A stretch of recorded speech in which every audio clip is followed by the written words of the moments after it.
we interrupt your regularly scheduled programming to bring you a special presentation of Two Nerds, a podcast. Your home for everything movies, music, video games, and everything in between. With your hosts, Bunny the Bruiser, and Dynamite Jarrod Latching. There you go.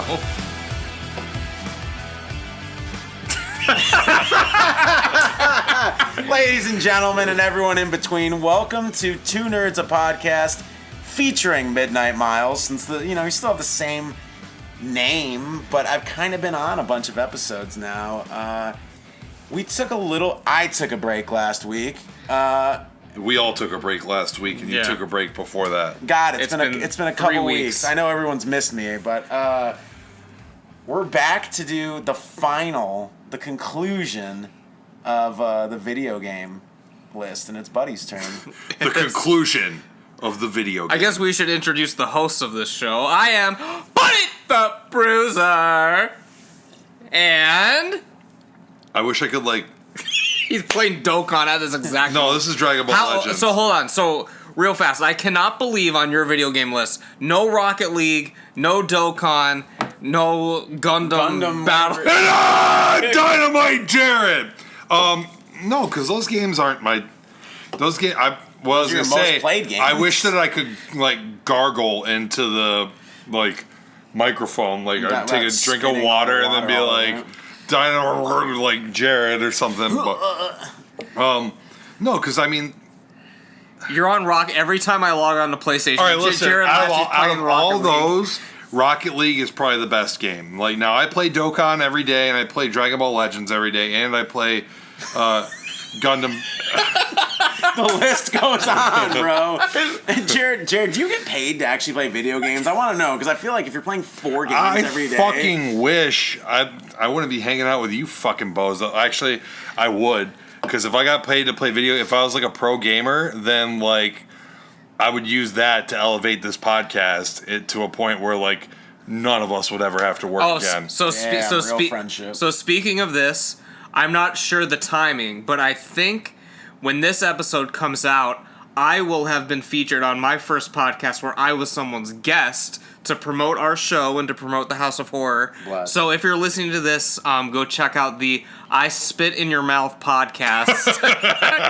That's the name of the show. And is this a fucking sex podcast? It is a horror podcast hosted by a drag queen.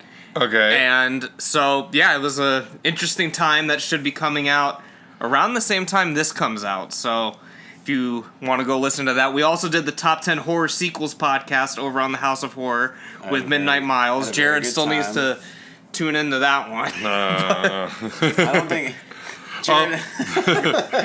Once our agency starts making bank on that podcast, I'll give it some listens. I'll give it some views. Oh my God. So for this I Spit in Your Mouth podcast, did you do an in-person interview or was it over Skype? It was on Zoom. It was also my first time using Zoom. They are based in New York. Okay. So, yeah, it was a Zoom interview, which I did yesterday.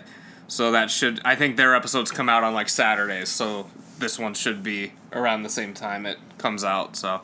Well, we announced that we were officially going on Mondays, and then you put up our Demon Slayer episode on a Saturday randomly. I did, yeah. You confused the listener.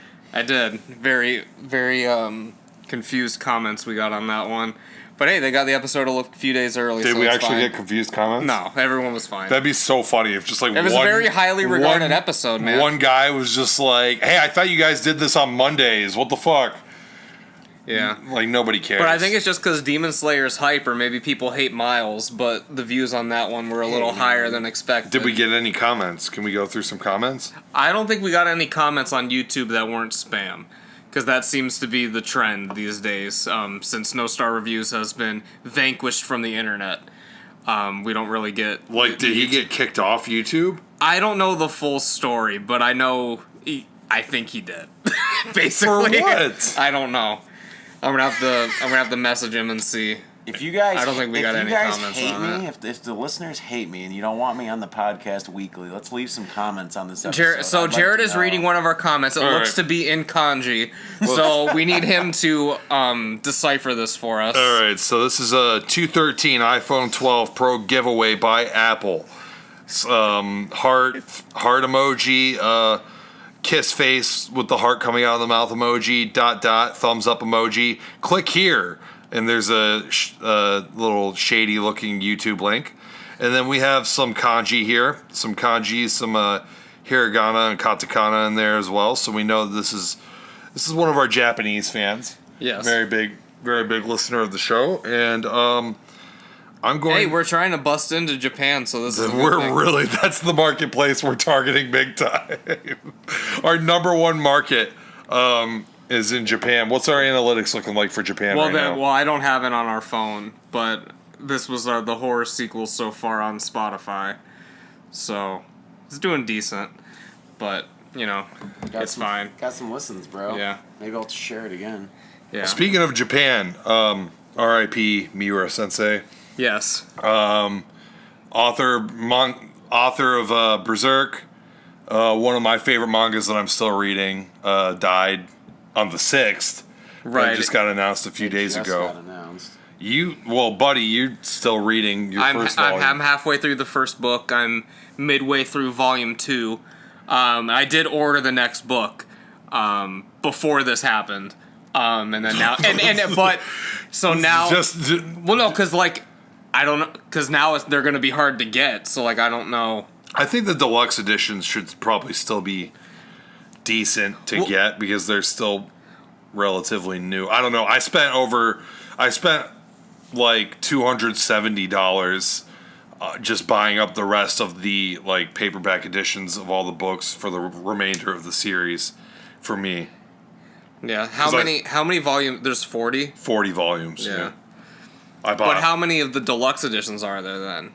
There's 7 out right now, but that's not the whole series yet. Right. They're still producing deluxe editions. Miles, the absolute fucking noob over here, hasn't read any of it.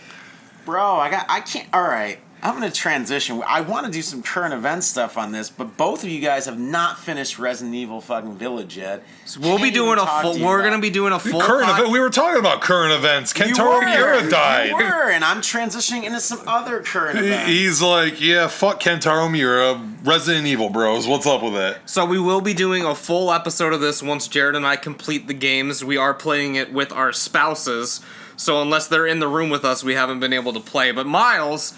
The eligible bachelor has been through the game. He's on his second playthrough. Played a little bit of Mercenaries the other night.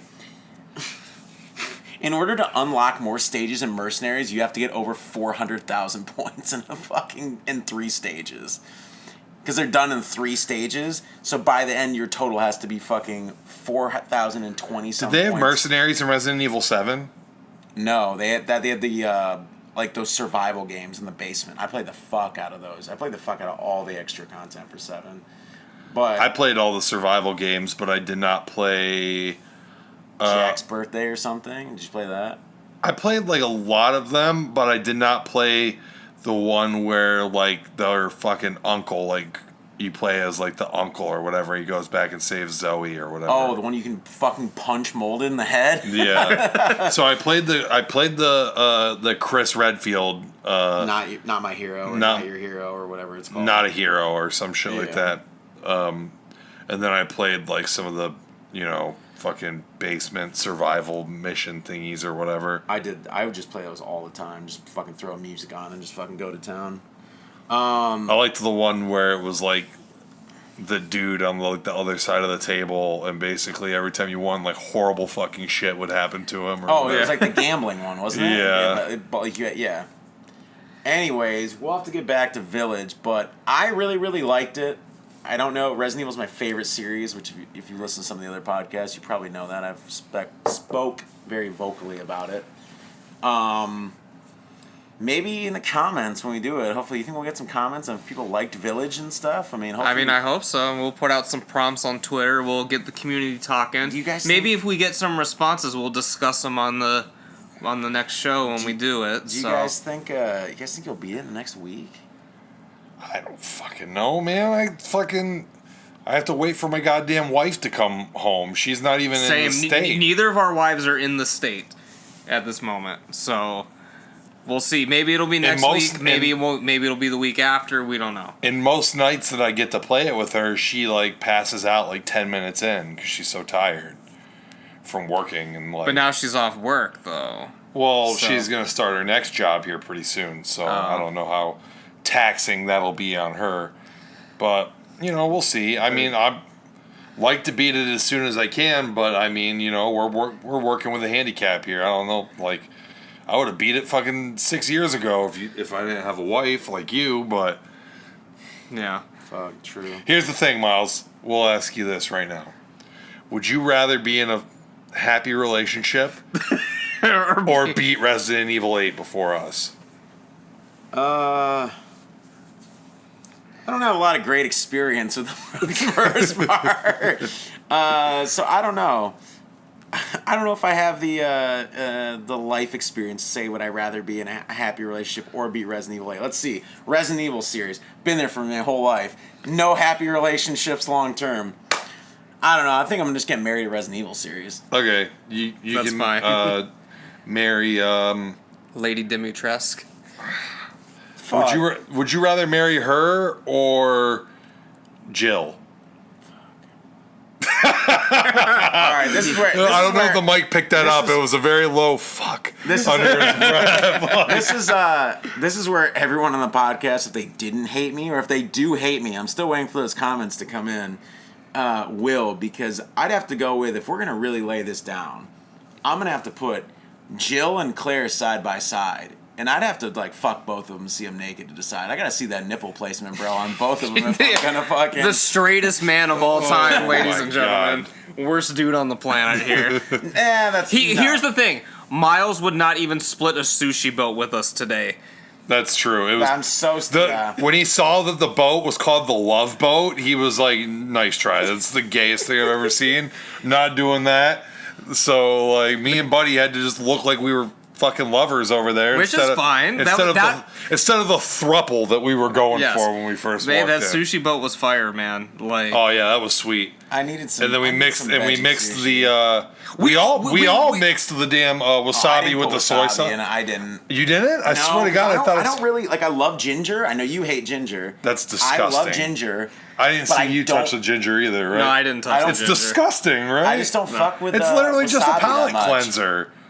And palate cleanser is literally just a word for disgusting thing you put in your mouth between food. I put it right on top of the sushi. So he can't taste the sushi. Like a pile of fucking ginger on top of his sushi. Dude, it's disgusting.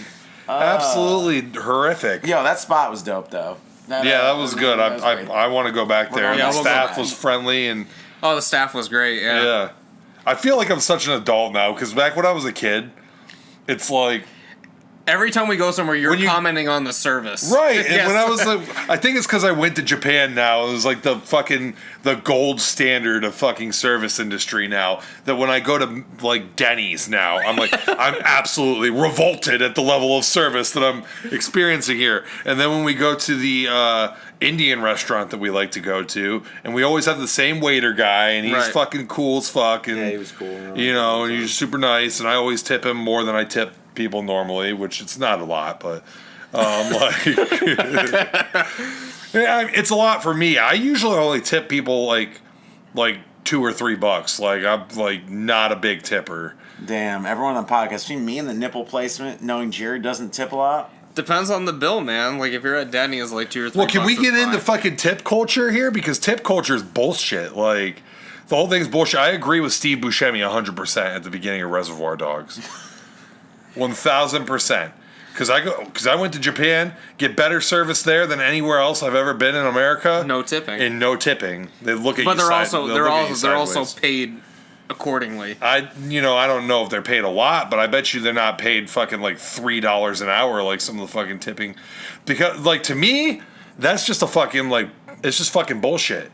Denny's, like a multi-million-dollar corporation, is paying their employees $3.50 an hour, and I have to pay the other half with my tip? No, fuck you. I'm already paying for food. Like, fuck off. Pay your employees.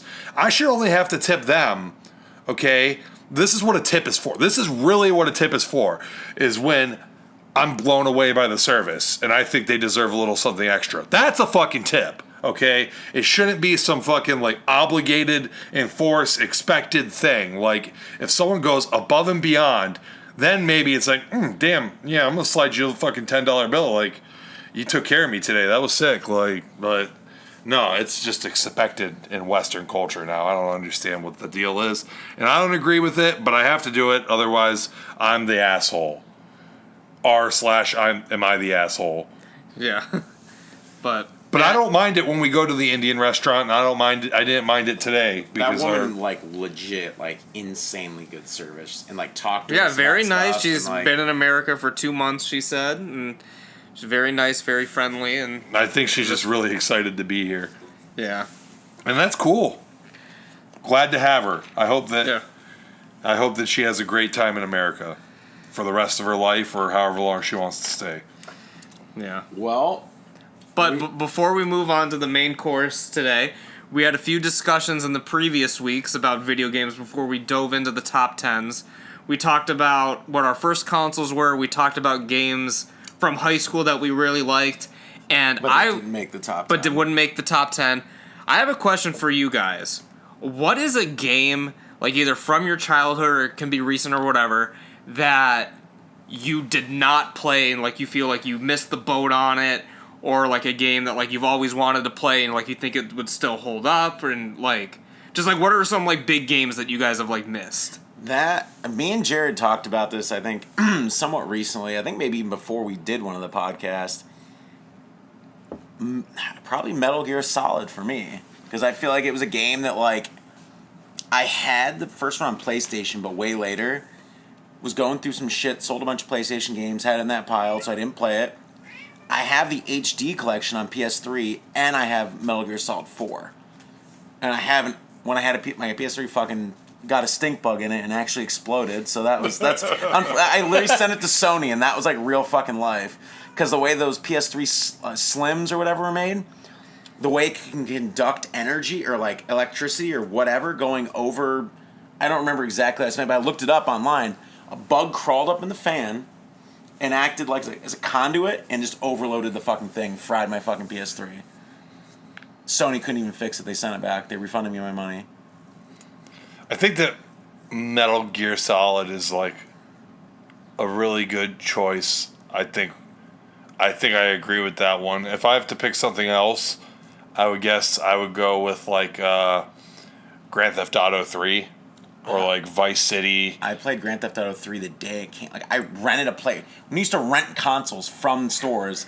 I rented from Blockbuster Grand Theft Auto 3 and a fucking PlayStation 2 because I didn't even have PS2 yet because it came out like literally a year after PS2 came out, and played the shit out of it. But I understand like the hype on that. I mean, like Vice City is the only Grand Theft Auto that I have played out of the franchise, because I mean, like I was a Nintendo kid, like I never had PlayStations or anything like that. So just like I had a friend that had Vice City, and I would play the shit out of it. But like that's the only one I've played. I think that on that one, I don't like. I think in that case, it's a game that I missed the boat on. Yeah. Like I don't think I'm ever gonna go back and play it because I just don't think that would hold up now. Like, there's GTA 5 now, and that game rules. Like I always wanted to play 5, never played it. Because I played 4, and I did not. 4 was not good, and I didn't like. What 4. San Andreas? No, actual Grand Theft Auto 4. Oh, that's got like what the Russian like Nico or whatever. Yeah. And then what Vice like really bad. Is Vice City like kind of like a spin-off of that, or is it a spin-off of 3? Vice City and San Andreas are both technically spin-offs of 3. Which is hilarious. Of 3 or 4? Of 3. Of 3. 4 was the first one on PS3. Oh, okay. And then Grand Theft Auto Liberty City Stories came out, which is basically Grand Theft Auto 3, but with a whole different game. And I played that. I really liked that. And they made Vice City Stories, too. Like, there was like 5 fucking Grand Theft Auto games on fucking PlayStation 2. before 4 even ever came out. Okay. Yeah, so like San Andreas, Vice City, and like GTA 3, like because like they'd be fun to play, but like when you have a newer version of it that's like better in every way, I don't think it would hold up. The missions in 3, that's the thing. Like people like to go around and like whatever, but the actual missions in those games are actually like pretty fucking fun. Like, and they're pretty varied, which is like why I like the Grand Theft Auto games. Yeah. I don't know, for me, I guess from like a Nintendo perspective, because like again, and I wasn't allowed to play like M-rated games and shit like that when I was younger. Have you guys heard of Eternal Darkness: Sanity's Requiem? Yeah. I was That's like in elementary school and shit. That game was like mythical. Like people used to talk about it all the time, but like I feel like if I go to play it now, it's probably not going to be that great. But like that's the game where like they would do this shit where like they would pop up on the screen to like try to fuck with you, be like, "Oh, your memory card has been erased," and like all this shit. But like, and you were losing. I don't know, it could still hold up just because it would be fun to like see the shit that they tried to do to like fuck with you. But I feel like gameplay wise, like there's so much better like horror games out there. I mean, I don't know. That reminds me of fucking Psycho Mantis and Metal Gear Solid, when he would like, they would like read your memory card, and like during the boss fight, he'd be like, "Oh, I see you're playing Spyro," or some dumb shit like that. Like, God. I'm one of the few people though, like when people talk about gameplay and graphics, like most of the time, like if I still enjoy the game and the story, and it's like, if the game feels functional to me, like I don't mind playing an older game. But I mean, I played the fucking Resident Evil. No, I play old games all the time, but like I think games that didn't age well, I would still play, are like games that I grew up with. Like, yeah, and I'm sure there's old games that like I functional for Miles is like barely any. Do the inputs actually have a reaction on the screen? Okay, good. Like this game is functional. Because like there's shit that like from Super Nintendo or whatever, like Super Metroid or whatever. I've never played it, but I'm sure if you were to play it, it would still hold. Oh yeah, it would hold like, the fuck up. Like all Mega Man games are like and shit like that. Like. Fuck, Super Mario Brothers, the original Super Mario Brothers is like just as good today as it was back then. So like, there's definitely games, and like I said before, like Ocarina of Time is my favorite game of all time. But like I said in my review, or not my review, but when I was talking about it, is that like I think that it holds up just as good today as it did when it came out. It doesn't feel aged or like not functional at all when I play it. So I have a question for you Resident Evil fans here, because I was looking at some lists on the internet the other day, and they're basically saying don't even bother with Resident Evil 1 on PlayStation, just play the remake. I still haven't played the remake. Now there's an interesting thing, because I did play Resident Evil 1 well past its release, well past its prime, and it was definitely aged. Like it's not pretty, but at the same time, it's a franchise that I'm so interested in that I was like, I gotta play the original. You know what I mean? It was just kind of that thing. Like I gotta play the fucking original game. So that's how I went with it. I think I haven't played the remake. It's great. I mean, it's a great game, and no bullshitting. But I don't know how you couldn't play. I think you have to play the original. There's so many memes and shit in the original game that you just need to fucking. One of the funniest things, it's not even like an actual internet meme. I wish that we were famous and like doing a live stream when this happened, because this is one of the all-time great memes for just between me, Ricky, and Miles, where Miles was like going out of his way to prove that this fucking clip of the dog getting his head slammed in the door was from the remake, and the frame rate on it was literally like 1 frame per second. It looked like dog shit. Miles was like, that's from the remake. That's from the remake. And it's like looking it up, we finally looked up and found the remake. Looked like goddamn like I was watching like fucking Avatar and like fucking XD in theaters. And it was just like fucking not even close. Like, oh, so good. I wish we were at a live stream when it happened, because just imagine watching like the lowest quality, most bullshit fucking like clip of all time, like the worst cutscene you've ever seen in your life of a dog getting its head slammed in the door. And Miles like, yeah, that's from the Gatekeeper remake. Oh You don't even remember. Jarrod's told me that story like 100 times. Oh, it's so good. It's right up there with when Miles said that Second Form Cell beat the shit out of Vegeta. Jesus Christ. He doesn't remember that either. I guess something happens when it's just me, Ricky, and Miles. That Miles just goes into monkey brain and like doesn't. And then as soon as like either me or Ricky leaves the room, Miles' brain just turns back on, and he has like complete amnesia. Like everything that happened while we were all three in the room is just like a fog. Like there's been times where I've listened, like I'll listen to the podcast back that like me and Buddy do.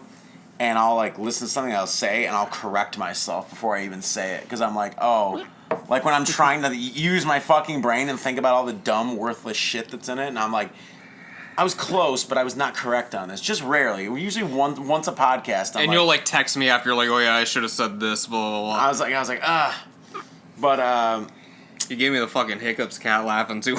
Fucking Miles, dude. That's one of the all-time great fucking Miles stories, but.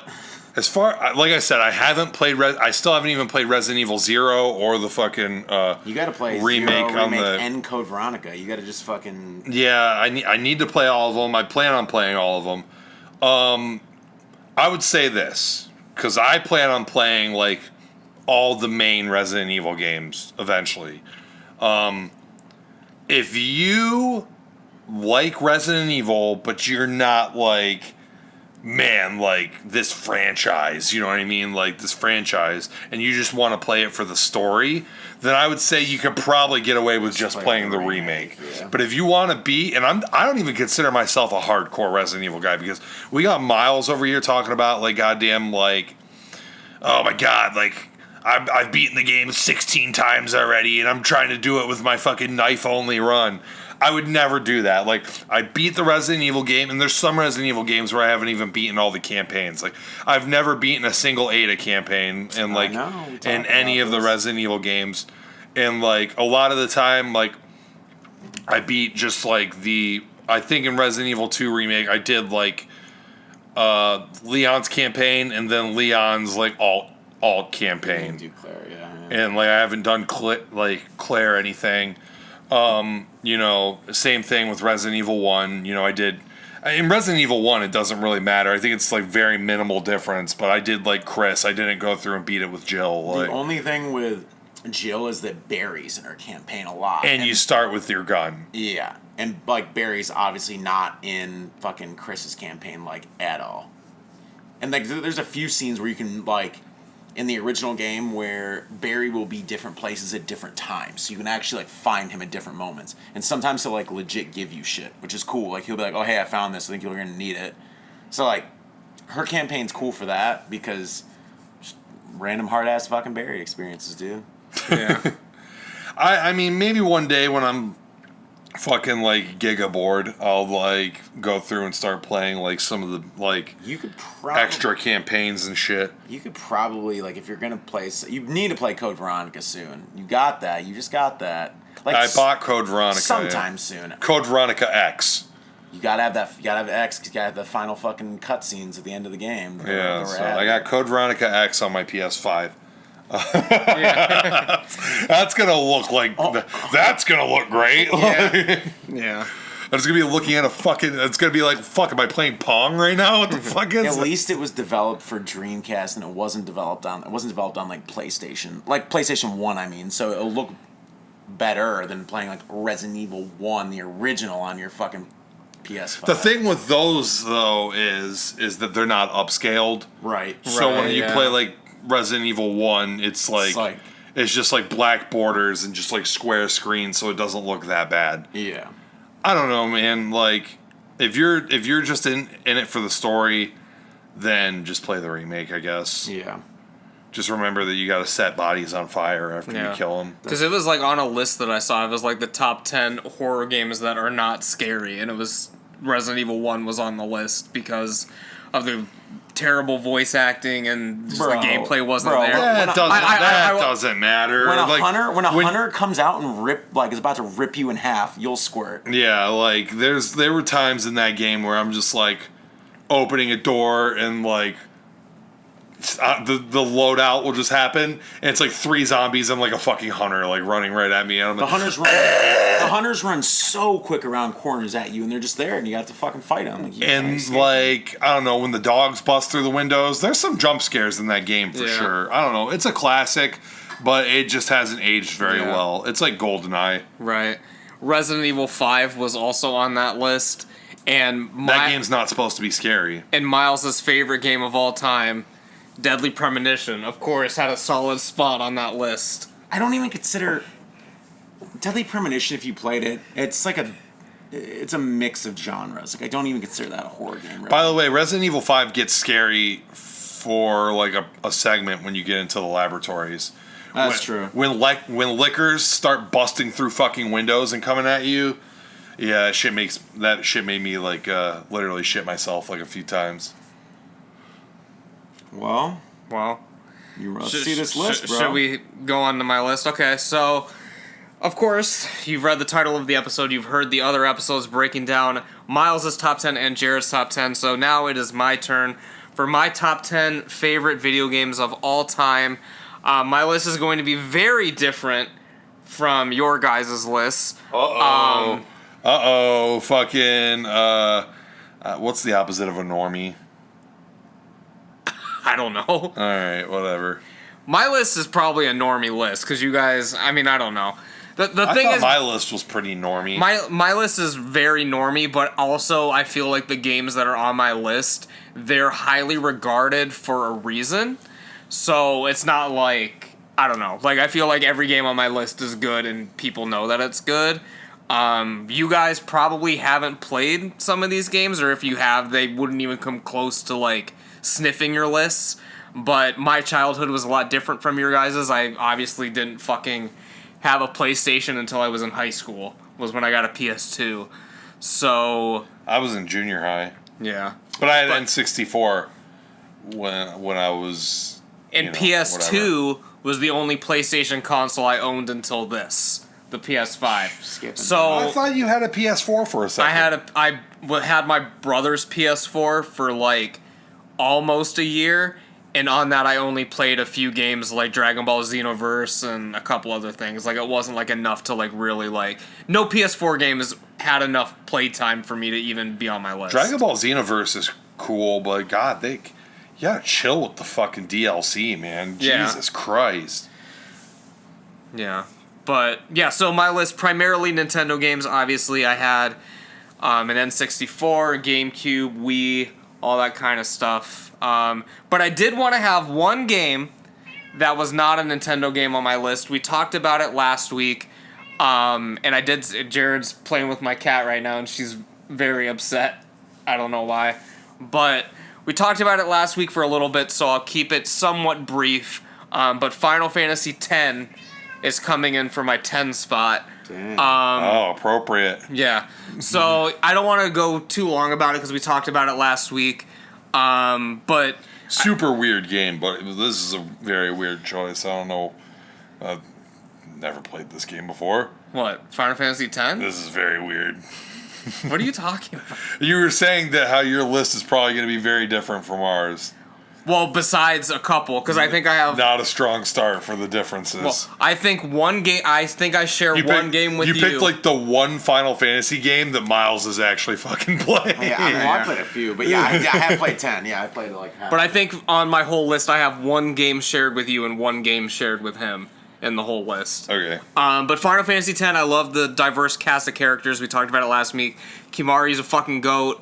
I love that the story is very straightforward, but also complex at the same time. Like, there's like the 1,000-year time skip and all that kind of stuff. And then it probably would be higher on my list, too, if what we talked about last week, if it was more open world instead of just like streamlined the entire time. And yeah, I really don't know what to say about it that we didn't talk about last week. We talked about it last week for like 20 minutes, I feel like. But it's a fucking Blitzball. And it didn't make your top 10 either, but we somehow talked No, about because I put Final Fantasy VIII in my top 10. When you really sit back and look at it, Final Fantasy VIII was in my top 10 just based on personal preference. not preference, but like just personal history. Yeah. In reality, like 7 and 10 are probably both better than 8. Yeah. But like Dan Lacey's shaking in her death right now listening if he heard this. listen, no, okay, I'll tell you what I fucking hate about Final Fantasy VIII because I brought it up earlier. Enemies leveling along with you. Oh yeah, Most bullshit fucking mechanic in anything ever. It makes your grinding seem worthless. That's it. If that was taking out of Final Fantasy VIII, I'd have no problem saying that it was like, yeah, boom, that's goated. I'll fight anybody like better than Final Fantasy VII, better than 10, better than 9, better than all those. But it's got that bullshit fucking mechanic in it. So it's like really, I get more enjoyment out of playing like, not more enjoy. I don't know. Like, I have a personal bias for Final Fantasy VIII, and that's why it's on my list. Yeah. I guess before we go too far into my list, because I scrolled down on my little notes here, I forgot I had a few honorable mentions and a few things I wanted to say. So, Buddy's the king of honorable mentions. So the way I constructed my list was I wanted to have my list be from a single player perspective. So there were a lot of games that I left out that are really awesome games, and they're not necessarily co-op games, but my memories of them and the reasons I like these games so much are because of the people I was playing them with and the people that were just in the room. So I do have a few shout-outs. I'm not going to really talk about them, but I just want to mention Mario Party 6, Goat. Mario Kart Double Dash, Super Smash Bros. Melee, Turtles in Time, Guitar Hero 2, Pikmin, Super Monkey Ball 2, The Simpsons Road Rage, incredible fucking Crazy Taxi ripoff. I played that game, man. The original Left 4 Dead. I always wanted to, but I didn't. Was a lot of fun to play with. And, bizarre pick, I put RuneScape as an honorable mention. Wow. Buddy just did his 11. The chat just exploded right now. The original RuneScape, brother. Everybody F's in the chat for RuneScape. R.I.P., bro. Oh, it's still going, but it's not what it Is used it? to. It's still going, but they've changed it so much. It's like not even. Didn't they shut the servers down for a while? They did, but it's back. It's like, I mean, it's updated. Like, it's normal graphics now. Should me and Jarrod get a fucking 11 through 20 since you just did 10 honorable fucking mentions? I know. I just said I was shouting them out. I'm good. You were just talking earlier about how hard it is to do an 11 through 20 ranking. Yeah, insane. I wouldn't even say Not hard for Buddy. I know. I wouldn't even say those are honorable mentions. Is it my top 10's all single player? 11 through 20, all multiplayer. I only have one honorable mention that almost made my list. So this is my only actual honorable mention. Castlevania 4, Super Castlevania 4, because I love Super Nintendo, but the problem is a lot of games on Super Nintendo, they're in franchises where there's a lot of games that are better that aren't on Super Nintendo. Right. And I felt bad not having a Super Nintendo game on my list, but if there was going to be one, it would have been Super Castlevania 4, since all the rest have franchises that are not there. So number 9, I guarantee none of you guys have played any game in this franchise, and you're going to think I'm fucking a loser. But for number 9, I have Harvest Moon: A Wonderful Life. It was on GameCube. I know Harvest Moon. I'm a big fan of life simulation games. I don't really like The Sims, but I'm big into other... The life simulation game. Yes, I was never really into The Sims. But Harvest Moon: Wonderful Life, I mean, it's a game where, I don't know, you have a farm, you get married, you have a kid, similar to my normal life. I got a backyard, I mow the fucking grass. That's totally similar to having a farm. Yeah. Hey, you saw the corn in my backyard. Buddy's like, can I... You literally, I told you a story. Can I get an AO from all my farmers out there in the chat, bro? I was fucking trying to feed that deer in my backyard. Where are my farmers at here, bro? Yeah. Like, farmersonly.com. You do have some random ears of corn. I was telling him the story that a deer came into my backyard the other day, and I had fucking corn that I was gonna cook, and I was like, "Fuck, I'm gonna try to feed this deer instead." And as you saw, the deer ate some of the corn. Yeah, so I think a real farmer would just fucking blast it with a shotgun. Probably. Yeah. All the farmers in the chat right now are like, Buddy's a poser. Yeah. He didn't shoot the deer.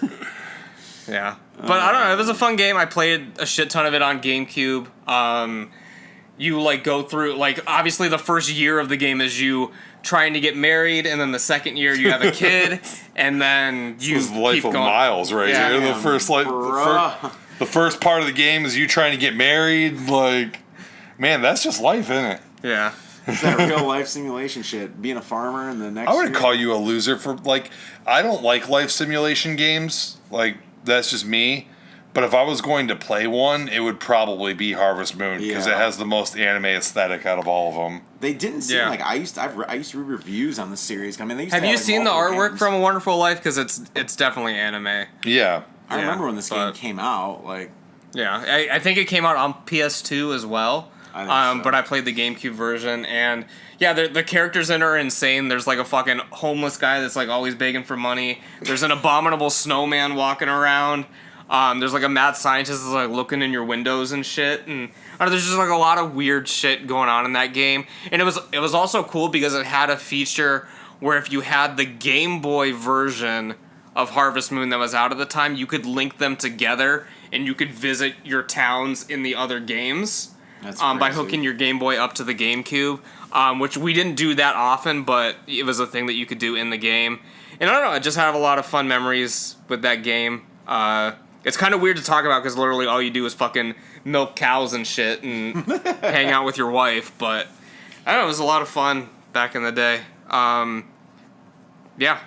It's not the only life sim on my list. Oh, but, shit. Buddy just loves living life. I love living life. I don't know, I like games that make you like feel good, man. It's fun. I feel that. I only get that fucking release in like a game where like the MC just absolutely fucking bodies an enemy.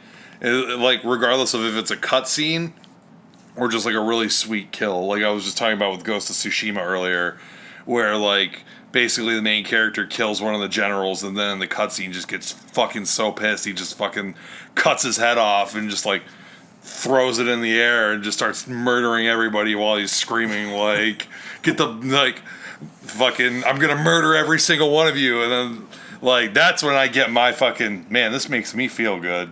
Like when you go absolute Chad mode in a game, like when it's just like a satisfying death of a boss or something. Like I said it on the podcast, like my game podcast, which if I was gonna have honorable mentions, I would put both of them on there. But the Life is Strange series, I get very I feel very good at parts in those games, but only because isn't that game supposed to be like fucking morbidly depressing? Yes. It is. But leave it to goddamn Miles to come on here and be like, you know what game makes me feel good? You literally the game just that makes said everyone shit. else want to kill himself. No, there are parts though in those games. Like I think that. What did I say? What was your challenge for me? I was gonna be like, Jared's like, oh yeah, Miles likes the games that are morally depressing. Jared's like, my dick gets so rock hard when I can kill an entire village of fucking people. That's not depressing. That's not depressing in a video game. I know Not for a when fact. they're the bad guys, bro. I know for a fact in Life is Strange, you're not going around fucking shooting a rocket launcher and fucking like chopping people in half with a katana or anything like that. There's a lot of very, like, how you like life simulator games. There's a lot of very, Life is Strange, I feel like, does a really good job with all of its characters where I feel like they're very real and they do very real shit. Like, more so than a lot of games. Like, I'm not like, well, why did that guy do that fucking stupid-ass thing? Like, I felt like they make, like, the story writing is, like, super logical, but, like, in a way, because you care about these characters so much, like, it's gripping. Like, the last time, we said something about crying the one time, I'll throw it out there in the podcast. Last time I shed a couple tears at the ending of Life is Strange 2, and I had fucking COVID, because there was an adorable moment at the end of that. But you gotta pick the right ending. I picked the right ending. I don't know if there is a right ending, but I think I picked the right ending. The right ending for you. For me. To shed a tear, because you don't do it so often because you're so incredibly straight. I am, that's true. I've never cried before. That was the first time I ever cried in my life. Life is Strange 2 broke me, finally. I mean, I like crying and everything like that, but I don't think playing the fucking depressing cry game would make me feel good inside. No, but like, the thing is, like, the characters, some things come I'd be like, circle. damn, life really is strange. And it sucks. No, there's the thing, you have to play. The characters come, I feel like both of your wives would really like fucking I'm watching sure those games. Like, I'm watching. They could probably play it, honestly. Like, whoa, I mean, you guys could, But they're really good stories, and you can blast through them like pretty quick. I mean, Ricky fucking loves Life is Strange. Oh, I know. He recommended it to me big time, and I have it on my PS4. I'm the first one. Yeah. Like, I started playing it, and it was free for like. It was free for PlayStation Plus. Yeah. And I started playing it, and I was just like, I really just want to fucking blow a zombie's head off right now. Yeah. And, like, you know what I mean? That's what makes me feel good. There it is. That one right there. When you fucking snipe a goddamn like villager's head off in goddamn Resident Evil 4, that's it. That's what makes me feel good. I play horror games. That's my release. Horror games 75% of the time. So then I need that break where I go play Life is Strange or some sort of other thing like that, and then I'm like, oh, okay. Then I'm like, all right, now I can go back to ripping something in half. I'm very violence-oriented. Very violence gamer. Like if you're not fighting things or killing things in the game, then I'd will probably lose interest in it. Like unless it's just like a straight up puzzle game, like Tetris or something. I feel like Life is Strange though kind of plays like a TV show or like a show though, or like a film. Like it's so. I don't know. It just has that like quality. I mean, games nowadays do. It's very cinematic, but the whole game I feel like is that way. Yeah. Anyways, what's next, buddy? The next game on my list, we're going to a console that's going to be on my list a lot. We're going to the N64. Slow clap for the N64. Donkey Kong 64 is going to be my number 8 on the list. It was between that and the original Donkey Kong Country on Super Nintendo. Didn't really play much of 2 or 3 in my youth. But Donkey Kong 64... Isn't Donkey Kong Country 2 just Diddy Kong Country? Is Diddy Kong's Quest. It's called Donkey Kong Country. Okay, yeah. All right, yeah. But Donkey Kong 64. Incredible game. It's a very... And another thing you guys are going to see on my list is I like games where you collect shit. So in this, every level, there's 5 different Kongs. I swear to God, when you're done with Spider-Man, you need to fucking play the Batman Arkham series. So many collectibles. There's fucking collectibles out the asshole. Like, yeah, you collect... Like, one of the things is collect all the Riddler trophies, and you have to, solve the puzzles to get them. I don't mean to infringe on Donkey Kong because... No, you're good. I love Donkey Kong 64 because, once again, this is a game that... I think that your list will, not be that weird to me because I grew up a Nintendo kid as well, so... Yeah. Well, that's why my wife she I don't want to say she gets angry with me, but when we're playing Resident Evil 8, I want to clear all the rooms. Right. And Maisie gets mad at me too. Can you just go? No, you have to clear. It's survival horror. You know how many times I'm not gonna clear all the rooms, but I like to clear them to the best of my ability. And then when I get annoyed, at least in Resident Evil, if it's Zelda, I'm like, well, cause she got every fucking nook and cranny. I'm like, well, because she got mad because there's literally a trophy.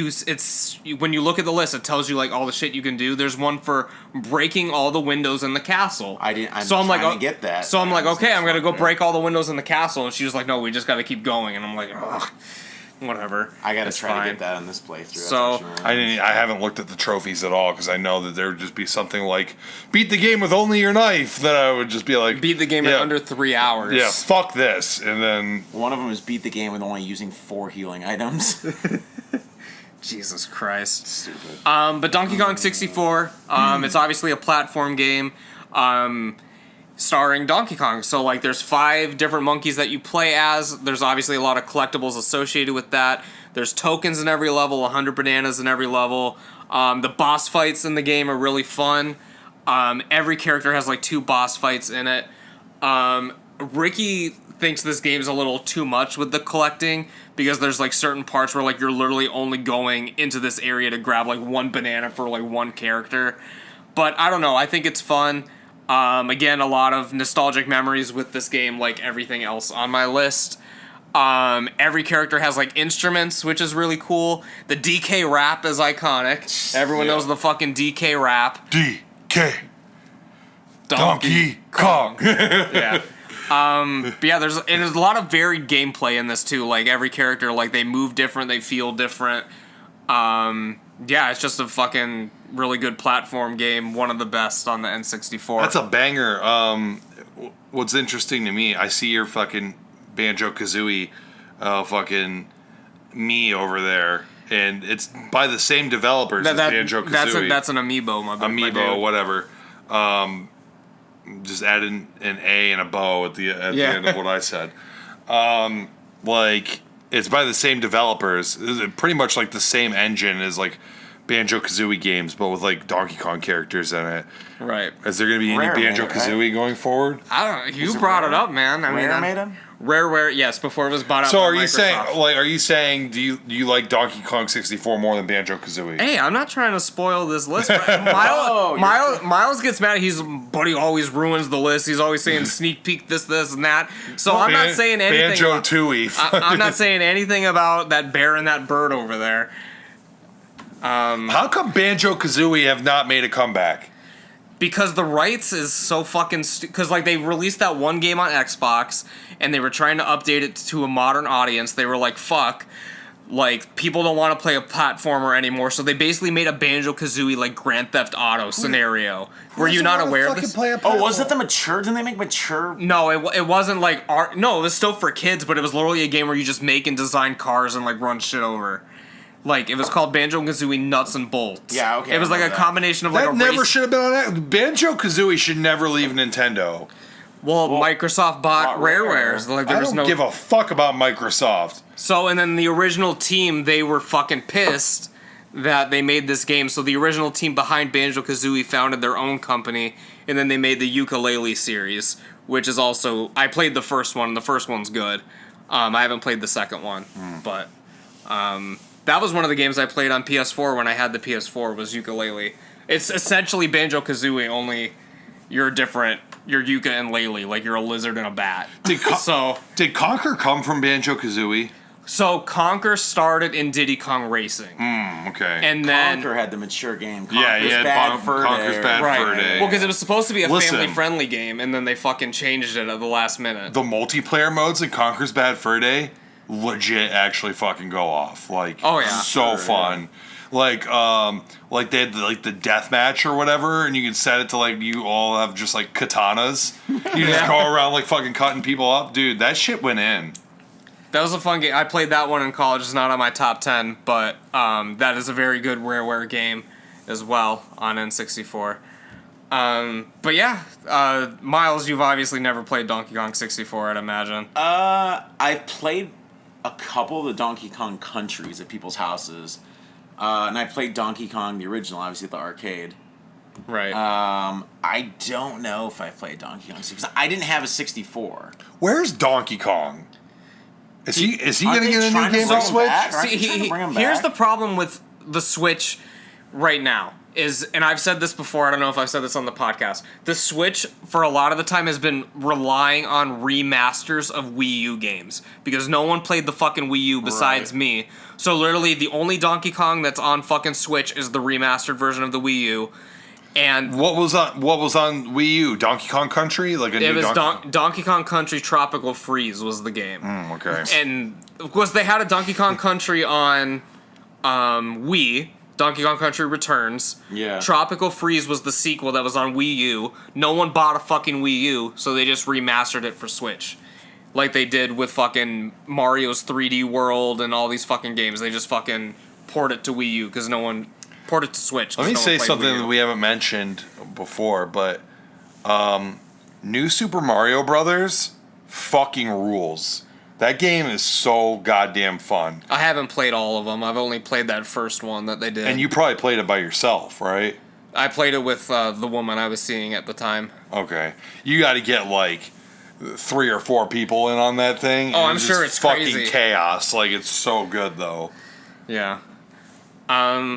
But yeah, Miles, any thoughts, concerns? It's gonna be hard because like I was a Sega guy, and then I didn't have video game consoles till I was like I said, I was like literally like 12, and then I got a Dreamcast. I got a PS. I don't know if I got a PS2 or a PlayStation first, but I got both those music and games for like nothing because the guy like knew me, said order music there. So I think I got both those systems for like cheap, and then like I had a GameCube was my first. I had a GameCube and a Wii. Never had a Wii U, as you just mentioned. But, no one had it. I'm the only person I knew that had a Wii U. Didn't Ricky have a Wii U, or am I wrong? Yeah, Ricky had a Wii U for sure. Like I was pretty sure he had one. Yeah. We played like fucking New Super Mario World. What was that called or whatever on it? It was New Super Mario Brothers U. Whatever. We played one of those on there. It had some good games, but no one, because like even the Mario Kart game that's on Switch, that's the remastered version of the one that was on Wii U. Like Wii U had good games. It's just it should have never even been a console. They should have waited a couple years and then just did the Switch, because it was basically what they wanted the Switch to be, but the technology just wasn't there yet. Because it was like the gamepad or whatever. Yeah, I need Switch to start coming out with some more of these some of these banger Nintendo. We haven't titles. got a Star Fox game in like 20 years. There needs to be. Aren't they always talking about developing one? I swear to God, I'll read shit on. Last one was the goddamn Star Fox Zero or whatever. Was that the last one? Yeah, that was on Fox's Adventure or whatever? That was on Adventures. Star Fox Adventures was on GameCube. They made one for Wii U. It was called like Star Fox Zero or some shit, but it like bombed. I guess I guess it was really bad. The game sucked, or just not a lot of people bought it? I think both. And then they haven't made a Metroid game in fucking since. Well, that's Metroid a fucking joke, because Metroid Prime. Prime. They made Metroid Prime 2, right? They made three. It was a trilogy. And then they made that. What was the other one they made? They made Metroid something S or Samus. I'm sure they've had handheld ones, but I thought they had another 3D one. I thought they had 4 3D ones. I thought it was just the 3. I could be wrong, but I don't know. But here's how you know Wii U was a joke. They did not have a Zelda game. That's hilarious. On it. I know, because I wanted one for so long, expecting that a Zelda game was going to come. But it was just the HD remasters of the GameCube ones. Right. And then when Breath of the Wild came out, it came out on both consoles, obviously. But no one fucking got the Wii U version. No. Because that was the reason to buy the Switch. Yeah, I mean, Breath of the Wild 2 is announced, but Is that what they're calling it, or are they calling it something else? I just know that it's a direct sequel to Breath of the Wild. And yeah, they need to drop new Metroid games, new Donkey Kong, I don't know if it's just they think it's not gonna sell, or I don't know. Why wouldn't it sell? I don't know. Metroid Prime 4, I guarantee everybody would fucking buy that shit. Yeah, Metroid Prime. Everyone loved Metroid Prime. Not a single person I met was like, Metroid Prime? No. Yeah. Everyone fucking loved that shit. I don't know, I don't know. I'm frustrated with Nintendo as a company right now. Honestly, I feel like they just rely solely on Mario, and any other franchise, they just basically let it fuck off. But they don't even really release that many main Mario games. They don't, no. And what was the last Mario game for Switch? Odyssey. Mario Odyssey, and then just a bunch of remakes and remaster. It was fun. It was alright. Guess what? It was also the easiest fucking game I've ever played in my life. It was impossible to lose in that game. Yeah. Infinite continues or whatever, and just well, they've been doing that. They've been doing that for a while now, because if you fucking die 4 times, you can get the invincibility suit or whatever. I hate that. I never used it, but it's just the fact that it's even an option. It's in there, yeah. And to me, that's just so frustrating, because it's man, when I think of Mario, I'm thinking of some of the hyper hard Super Mario Brothers and Mario 3 and Mario World and shit like that.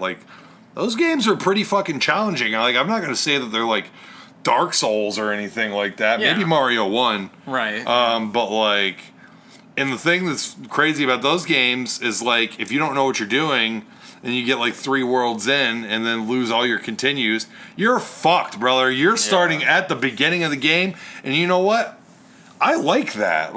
There's actual stakes when you play a game like that, and you get so far that it's well, I can't fucking lose now because you've gotten all this way. You know what I mean? You pretty much had back in the day have a bunch of not perfect, but quote unquote almost perfect run throughs to beat a game. It might take you 10, 15, 20 times of figuring out how to get to the end of the game and actually win. Well, that's just the state of gaming because at that time arcades were still going on, so it's definitely the quarter culture. So you die, you got to go back, put more money into the fucking machine. So that's how all games were at the time. And although it does do a challenge, I know for me, Like, if we're playing fucking Resident Evil 8 or whatever and you fucking die, like, I don't want to go back to the fucking beginning. Like, you know what I mean? Well, games have changed. But that's different. Like, but I do want to go back to, like, my last save point.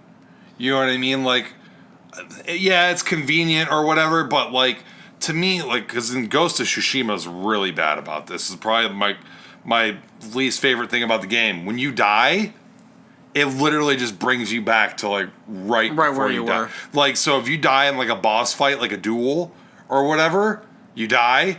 All right, cool. We'll just start you at the beginning of the duel again.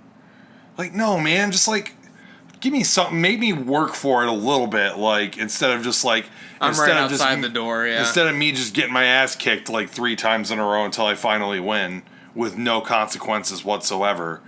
You know what I mean? So, like, yeah, I do like, at least in Resident Evil, it's like, okay, like, you died, go back to your last typewriter.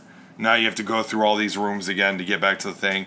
Maybe you picked up some items on the way to the boss fight. Now you got to go through and do that again. You have to dodge this one fucking zombie that you've been dodging every fucking time. Oh, he bit you? That pisses me off. I'm always like, all right, back to the last save point. This fucker bit me. You know what I mean?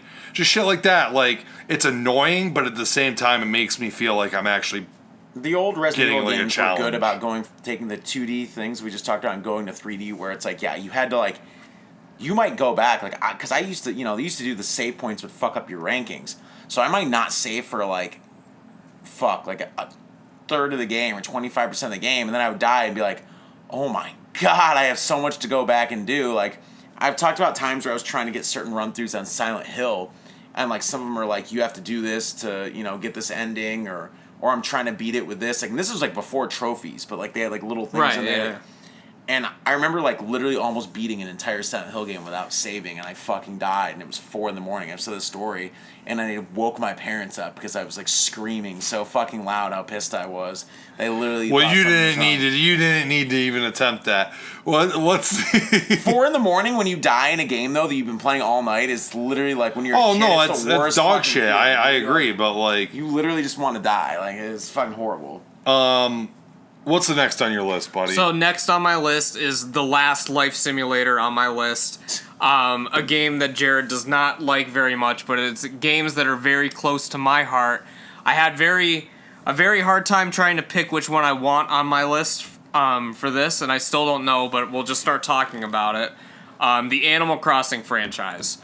I've played every game in the series since it came out on GameCube, all the way up to the one that's on Switch right now. And when picking which one I want for the list, it really only came down to 3 in the franchise, which would be the original one, New Leaf, which was on 3DS, which I played in college, and then the new one.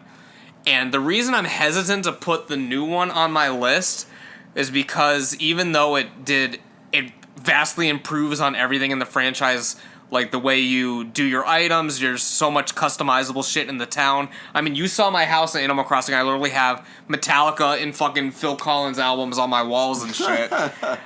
So it's very cool and customizable. But the thing was, I played it for a month and a half and then I fell off, and I haven't touched it since. Yeah. With like with New Leaf, like I played that in college like every fucking day. Like it's similar to like your gacha games where like every day I would just log in, catch my fish, do my shit, and then come back the next day, you know what I mean? Right. The first one, and I think that's the one I'm gonna go with, I played it constantly. And you would fuck with your time settings on your GameCube, so you would just go through like years at a time. Because it's in real time, so like if you're fucking playing for an hour, it's an actual hour, like within the game. So in that I was like years ahead. I think I was probably up to like fucking 2020 when I was playing it in like 2001.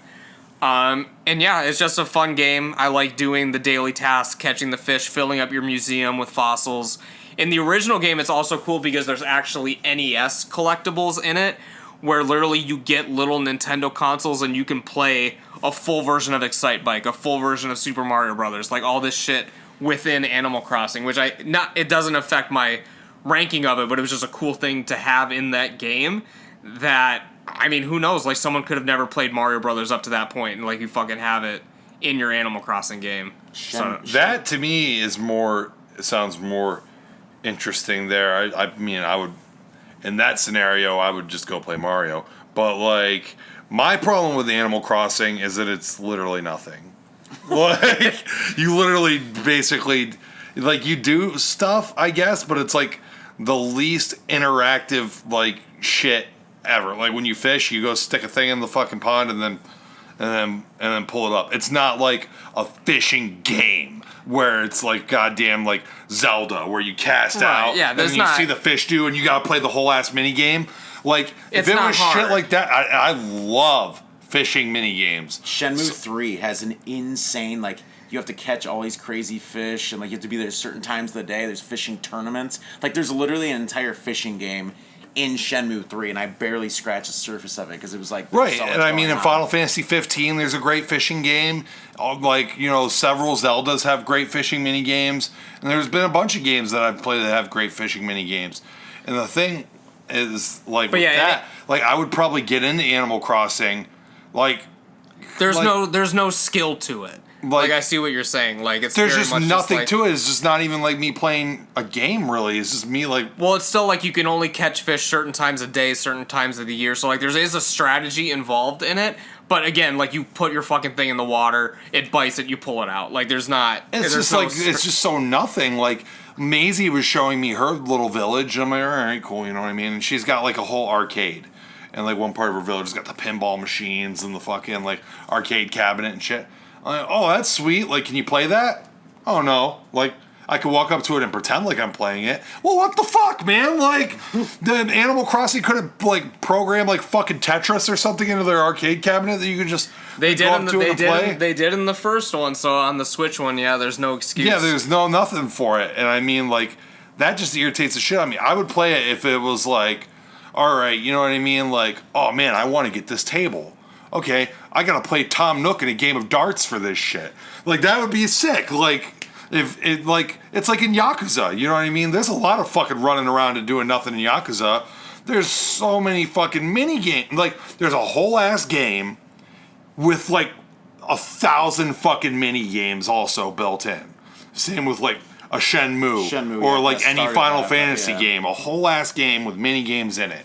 Whereas Animal Crossing is, like, not even really a fucking game, honestly, with no mini games in it either. And that just love Animal irritates Crossing. I love Animal Crossing. Like, oh my god! It irritates. Again, it's something that maybe if you played the first one where it did have games you could actually play. But in that scenario, like I said, like I would just play the fucking, like if I want to play Excite Bike, like all right, cool, I'll just load up Excite Bike.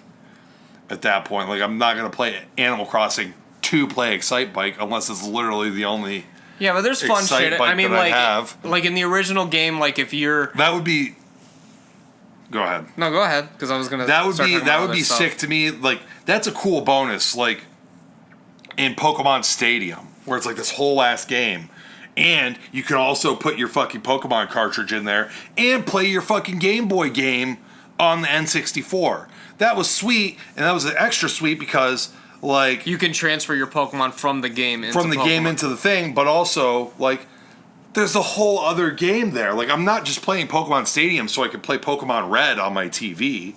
You know what I mean? Like there was the whole fucking stadium and like all the cups and like all that shit. Right. Yeah. You know what I mean? Like so there was all that plus the fucking little bonus mini game over here. We got Pokemon Red that I could play over there.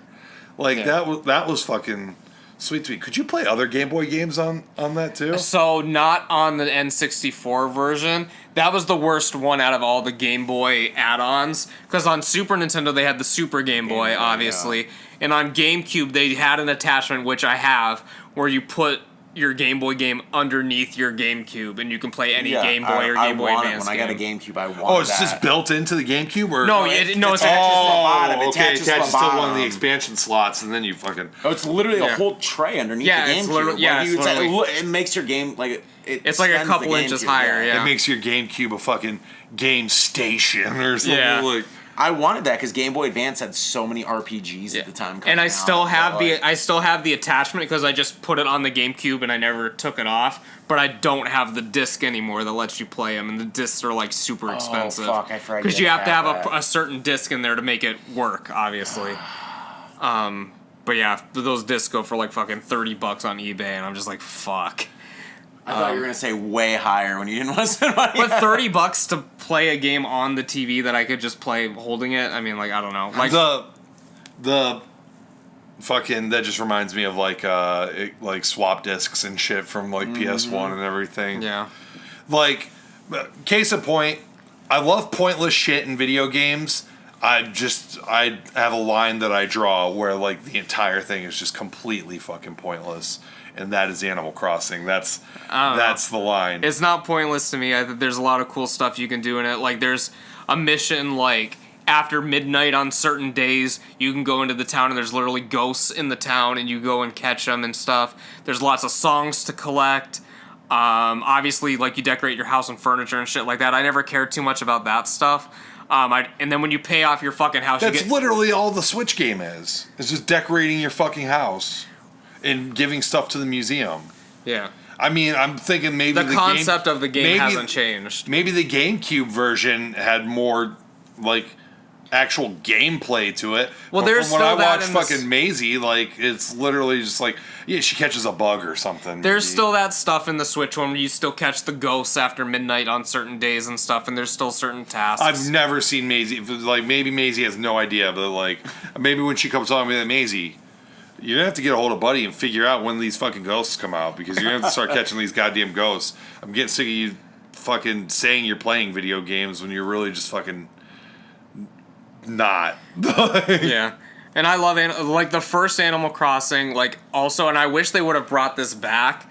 Like, there were a lot, like, when you finally do pay off your house, they erect, like, a gold statue of you in, like, the middle of the town and stuff. And, like, in the other games, real life. I needed that ego trip. Yeah. I wish they would build a gold statue of me in my town when I fucking pay off my house. Yeah. Or imagine if they just put a little gold plaque in your house, like, this guy owns this house. Yeah. Here's the thing to me that's confusing, because Mazer Laser, she likes fucking nature and national parks and all this shit, and going for walks and hikes and all this stuff. And the common thread that I hear when people are talking about Animal Crossing is, oh, it's relaxing. It's just relaxing to come home and play a little bit of Animal Crossing. Well, at that fucking point, man, if I want to relax, I'm just going to go outside and fucking chill outside for a little bit, listen to the birds and fucking, like, go by, like, a river and, like, listen to the flowing, like, for me, relaxing, I'm about to be, like, outside by, like, a river on a rock, like, meditating or some shit like that, like, thinking about life. Yeah. And exploring my soul, not fucking selling my soul to fucking Tom Nook. Yeah. Yeah. But I really love the games. I love every game in the franchise. But yeah, I mean, and that's how I treat it. I treat it like a game. I'll come home, I just want to play it for a little bit, I'll go do my shit, and then I come back the next day. But again, with the Switch one, like, I played it for 2 months and then kind of stopped, and then now my villagers fucking hate me, so now I don't even want to turn it back on and face the ridicule. Because they remember that shit. They're like, oh, you haven't come to see us in like 200 and something fucking days. I'm like, oh my god, dude. Yeah, I've been asleep. Yeah. Those games, just like Harvest Moon, like, I used to say, like, oh, you would never play this, but like, back when I was younger, especially reading a ton of video game magazines, like, I would read, like, every review. I'd read every story about, like, every game, so I, like, knew what was out there. I know these games are fucking critically praised. Like, every Animal Crossing game is, like, fucking 10 out of 10s and goddamn all the magazines. Harvest Moons get high scores. The Sims gets high fucking scores. You know what I mean? They're reviewing it in that context. Yeah. And to me, it's just like, this ain't even a fucking game to me. Like, there's nothing to this. You know what I mean? I'll just go read a fucking book. I like reading. I'm going to throw it out there. But instead of fucking walking around my fucking shitty graphics village, like, and shit, like, I'm just going to go read a volume of Berserk. It's always one of these things with these games, because I thought Animal Crossing, like, when it first came out on GameCube, like, it sounded interesting and stuff, you know, but there's just not enough time. There's not enough time to play every fucking game. There's literally a story of one of the dudes on the Trash Taste podcast where he was in the UK, and I guess in the UK, like, they did not get the first Animal Crossing. Okay. Oh, wow. And so, like, when it first dropped, they were like, he would see in all the fucking, like, reviews and shit, just like, oh, 10 out of 10, masterpiece, amazing, right? And he's like, oh, fuck, man, like, And he's all into anime and shit, and it's from Japan and Nintendo. He's like, fuck, man, I gotta play this game. Like, this is insane. Like, right. And so, like, finally, like, saved up a bunch of money and, like, ordered, like, a fucking import version of, like, Animal Crossing and got, like, the whole fucking disc and all this shit. And, like, got the game imported. He came in and played it. And then he was like, he starts playing it, and he's like, well, what the fuck? This isn't a game. And then he's like, well, hold on. Maybe when I pay off my house to Tom Nook, maybe that's when the gameplay will actually when begin. it starts, when you pay off the house, right? So he like does all this shit, ends, brother. That's what his shit like. So he's doing all this shit, paying off the house and everything. So he basically got conned into play to basically like pretty much beating Animal Crossing if there's a way to beat it.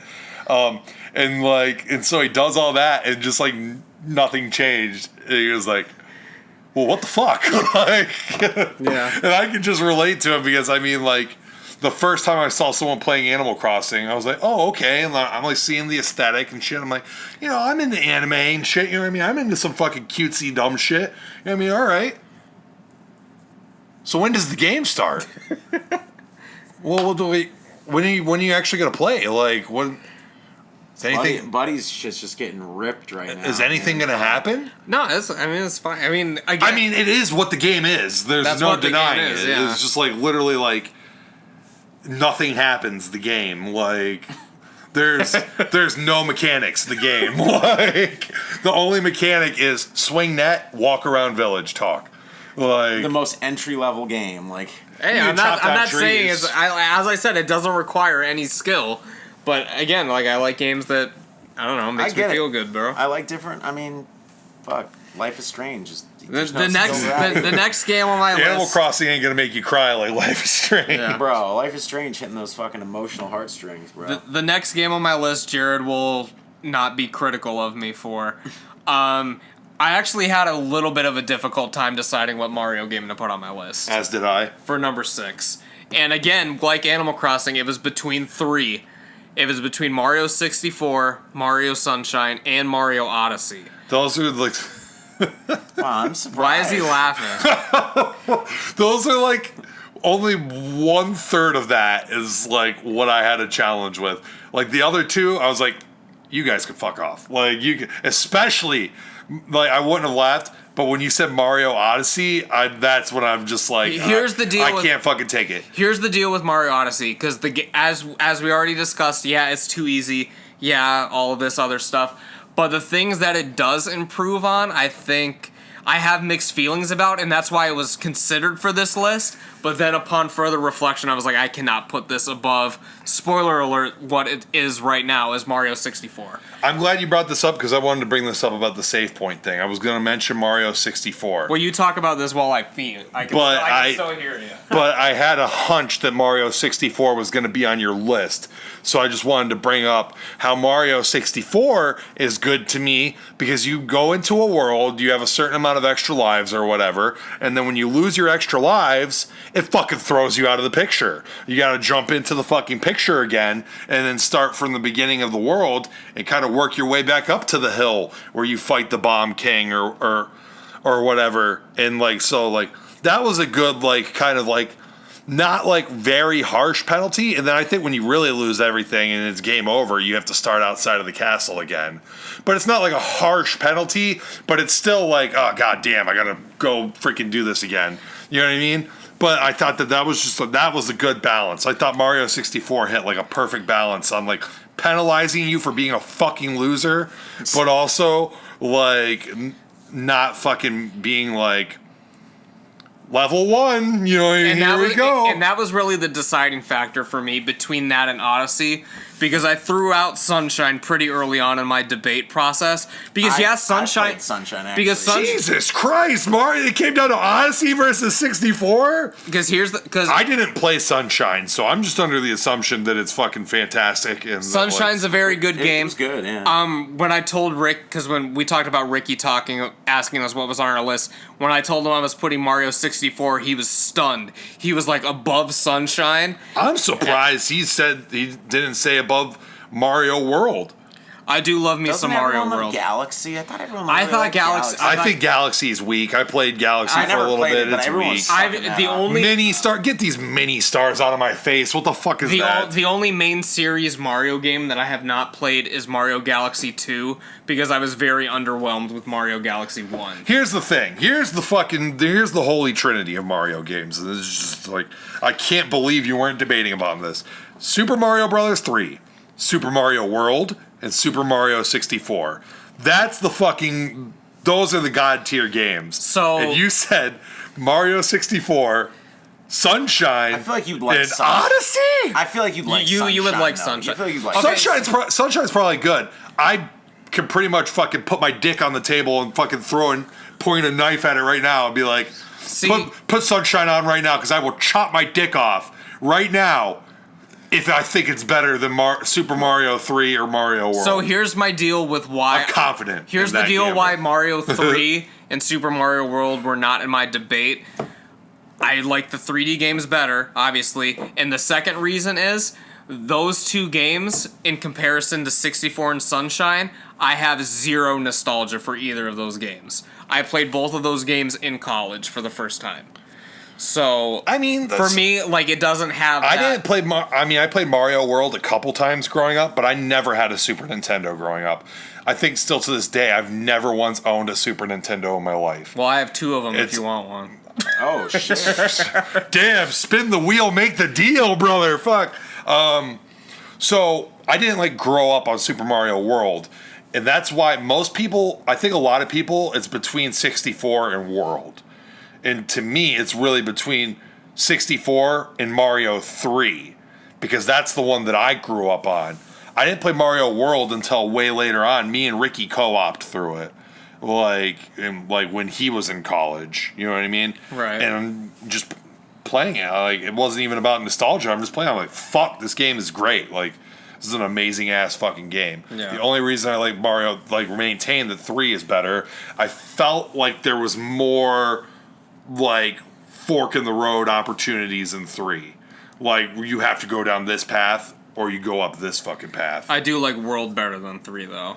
Most people do. Most people do. I grew up on 3, and I just felt like that there was more, like, choice in it. Right. Like, in Mario World, it really felt like it was just like... Until you get into the Forest of Illusion and shit. You're going on the straight path and doing the levels, like, basically in that way. And in 3, it was like, well, you could go up or you could go down. You could go this way, whatever. You know, like, you could do the fucking whirlwind. Well, you can skip worlds in Mario World as well. But so Mario Sunshine I threw out pretty early on because I do think it is a little bit too gimmicky.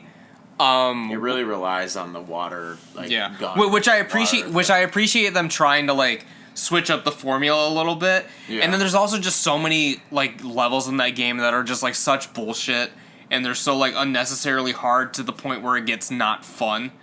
Like, there's obviously, like, I want challenge in a game, but, like, when it's literally, like, a giant Plinko machine and you're fucking flying through the air and you're trying to land in these certain spots, it's just, like, not fun. That shit is fun to me.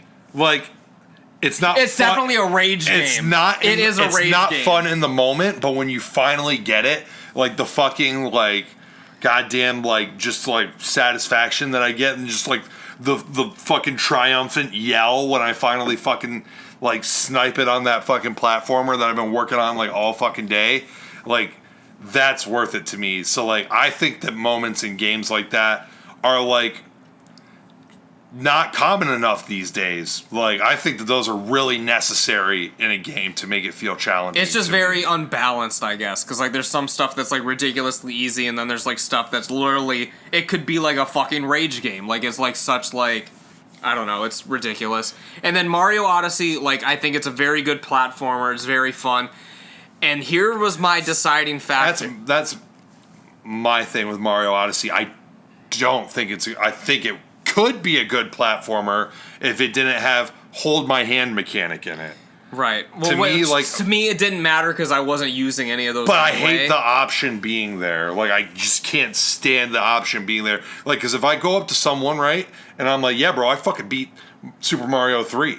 They're like, oh shit, you're a gamer. You know what I mean? Like, Yeah. fuck. Like, so you come up to me and say, yo, I beat Super Mario Odyssey. You're like, okay, who hasn't? I don't fucking my 3-year-old. care. My Like, yeah, three-year-old. like a newborn infant can beat that game. Like, It's funny that you guys talk about the Mario games because I haven't played any of the newer. The last Mario game I played was Sunshine, I think.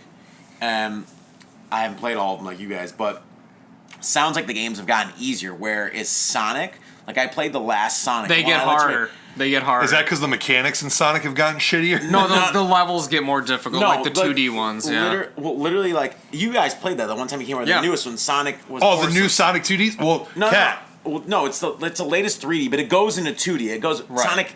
What's it? Sonic Forces. Sonic Forces. The second to last level is in Sonic Forces is all side scrolling, and it is one of the hardest like Sonic levels I've ever played. And then I get to the final boss. The final boss you have to beat with 3 different characters, and the boss changes form. And if you die in the one of the characters, you go all the way back. So literally, it took me. I think I looked. It took me 25 tries to beat that boss, and the boss was like 10 fucking minutes long, which it doesn't sound like a lot, but in a Sonic game, it's a fucking really long boss. Some of these get like really ridiculous. Like, goddamn, Mega Man 9 and 10. When those finally came out. By the way, I'm still pissed off at Mega Man 9 and 10 because they reverted back to 8-bit graphics when they could have went to 16 or 32-bit like Mega Man 8. Right. Those games are out, and it's just like, I understand people have nostalgia for the 8-bit games, but like, come the fuck on, dude. Like, or really like release it like you did on PSP, where it's like, okay, this is a PS4 game. Like the Mega Man 9 and 10 are PS4 titles. Yeah. Like, Capcom really could not develop, like, just a 3D side scroll. Like, just, like... Sonic Forces, the dude, 3D it's Sonic parts look incredible. I have a big problem with, like, okay, like, you've improved the graphics up until 8. Like, the first 6 are all the same graphics. But then 7 had better graphics, and then 8 had even better graphics. And then 9 and 10 were like, oh, we're back to the original again. They should have done 3D model side scrolling. But anyways, Mega Man 9 and 10 are dumb fucking hard. Here's the thing. Here's the solution, Nintendo. Here's a fucking solution for you that would make me be way less critical of Mario Odyssey, because really that feature ruined that fucking game for me. It, like, I never used it either, but just it being there, like, pissed me off even more. Like, if I've died enough times to see it, I would be like, fuck this. Like, the game's literally basically telling you, like, you really fucking suck at this. Here, like, here's a way to fucking get there. Make an easy mode.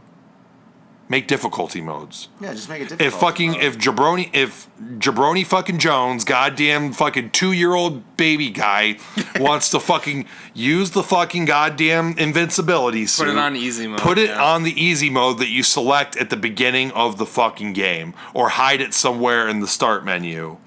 Like, don't put that shit in my face in the middle of my fucking game, because I'm a gamer, okay? And I'm supposed to die 20 fucking times. Don't taunt me with this shit. Like, hey, bro, you can really fucking do this invincible. Like, no, fuck you. Like, I hate when games ask. I would rather you fucking start me at the beginning of the game when I fucking die. I hate like when a real Mario game. When games ask you nowadays, like, if you die once or twice, if you want to go to a lower difficulty. Oh my god! Or fucking if you want to do something, it's suck my cock. I'm about to be like, do I have an option to go to a higher difficulty? You fucking bastard! Like, fuck you. You're supposed to die in video games. You're supposed to. God damn it. And if you don't like dying, then don't play fucking Dark Souls. God, Jesus Christ. Or like, Bloodborne, or any of the fucking... Or goddamn any game. Like, fucking play Animal Crossing if you don't like fucking dying in video games. Fuck. Anyway, so... That's not a diss at Buddy. I know. He should be the first to admit it. If you don't want to die in video games, play Animal Crossing. Yeah, there's no... Well, I mean, there's people die in it, but... Who dies? Tom Nook? There's a very... genuinely interested. There is a very old tortoise who is in all the games except New Horizons, and then in New Horizons there's just like a gravestone. So damn, that hits. Okay, but your character doesn't die. No, you don't die in your the game. character gets stung by a bee, maybe, and has like a little fucking like one eye. So if one eye closed. If you get stung by 2 bees, you do pass out, and then you have to go back to your house. So it's sort of like dying. Fuck! So it's sort of like dying. How common is it to get stung by 2 bees in Animal Crossing? Does it happen? I've seen it happen to Maisie once, I think.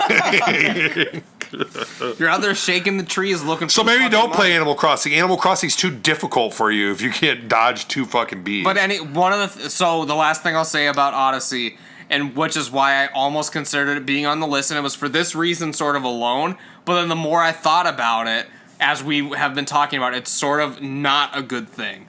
But I liked how when you entered a level, you go and collect the moons in this game. They're not stars, they're moons.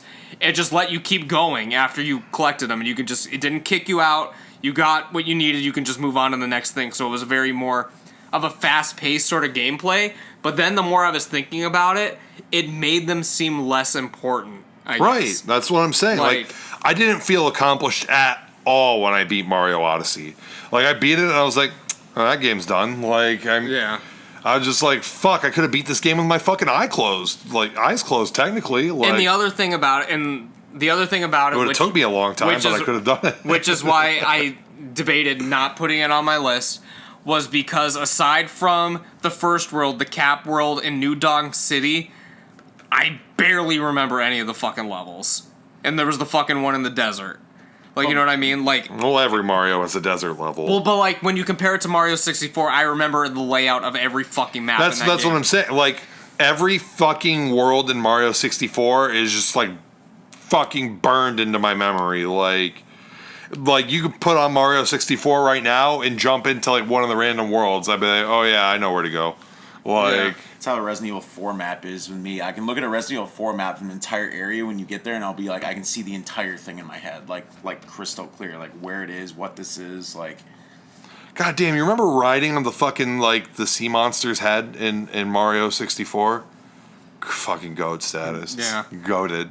Yeah, that but again, rules. we talked about it on your list last week, so I don't know. You can throw the penguin off the cliff, man. You can throw the penguin off the cliff, dude. The slide mini game, dude. Mario 64 shits on Odyssey, and what you said about Sunshine is applies to me too, because I really feel that, and it's probably why I've never played Mario Sunshine. Is like, I don't like gimmicky Mario games. It's really fun, and that one, like, I think that one is like almost as good as 64 in some parts. But you eliminated it before Odyssey. Yeah, because at first I was thinking, oh, I really like the idea that it doesn't kick you out of the stage and you can just keep going. But then the more I thought about it, I was like, oh, that kind of makes it seem not worth it. Like, it seems like, all right, how many fucking moons are there in that game? Like 1,000. As opposed to Mario 64, there's like 120. So, like, it made everything seem so less important the more I thought about it. And, like, the thing I like about Mario 64 is that, like, you go to the same level again. There's, like, 10 stars in each world or whatever. And, like, some hidden stars, I think. And, like, you would just, like, go in there and you'd be, like... You'd have to, like, solve a puzzle, basically, to fucking get a star to come out. You know what I mean? Like, that shit was cool. I don't... That's my thing. I don't like gimmicky Mario games. Like, when I played Galaxy and it was all fucking, like, little baby stars and, like, tiny planets and shit, I was just like, brother, I just want to play a fucking Mario game. And I feel like, the last, like, Mario games that came out were goddamn New Super Mario Brothers. You know what I mean? Like, right. Why can't I just get, like, a new, like, Mario 64? Just make another Mario 64 with better graphics and, like, cool levels with cool platforming, with like, things. No gimmicky No stuff. fucking talking hats and no fucking water hoses and weird shit. Just, like... Super Mario Sunshine is very good, but the reason I toss it out is because it's not as good as 64. When you look at them side by side, it's just simply not as good. Yeah, Ricky. At least with Odyssey, I appreciated it was different enough from 64, where again, like, it doesn't kick you out of the stage in Sunshine, it still kicks you out of the stage after you do the task. I have to play Sunshine. I feel like... I think I would like Sunshine. I probably like Sunshine more than Odyssey. Like, Odyssey was kind of like how I envision, like, a game that would, like, make you feel good. You know what I mean? Like, it's kind of like it kind of, like, tries to simulate that you're having fun. You know what I mean? Like, Yeah, but by the time that I like get to the end of the game, like I can't really pat myself on the back because it was just the easiest fucking thing I've ever played in my life. Like, I don't know. It's just weird. Yeah. But I never want to play it again. Like, yeah. But Mario 64, I mean, we've talked about it a lot last week and stuff. It's the fucking GOAT. Only 6 on my list. But very good platformer nonetheless. Again, every stage is iconic. The music in every stage is iconic.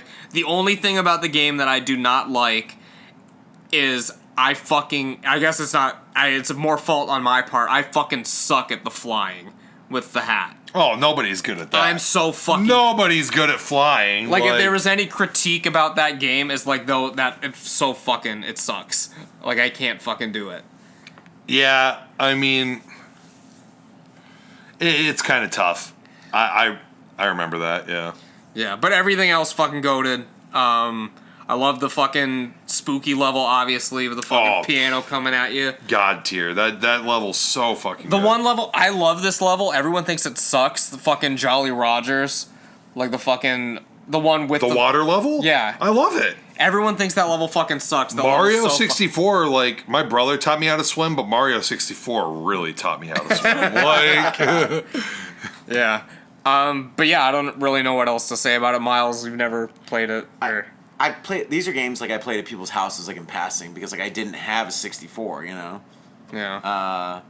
But I played like obviously when we were like really young. I played like a lot of the Super Nintendo and Nintendo Mario's at people's houses. Like, you know, my parents' friends with like older kids, you know, they'd be like, "Hey, you want to come play Nintendo?" And I'm like, "Well, yeah, I don't have one. Let's sit here for like 3 hours." And like I've tried tons of Nintendo games, like Donkey Kong games. I played Donkey Kong Country, like different ones on Super Nintendo, but I don't have these vivid memories. I was always the, Sega. Sega was the vivid memory, and then I went up from there.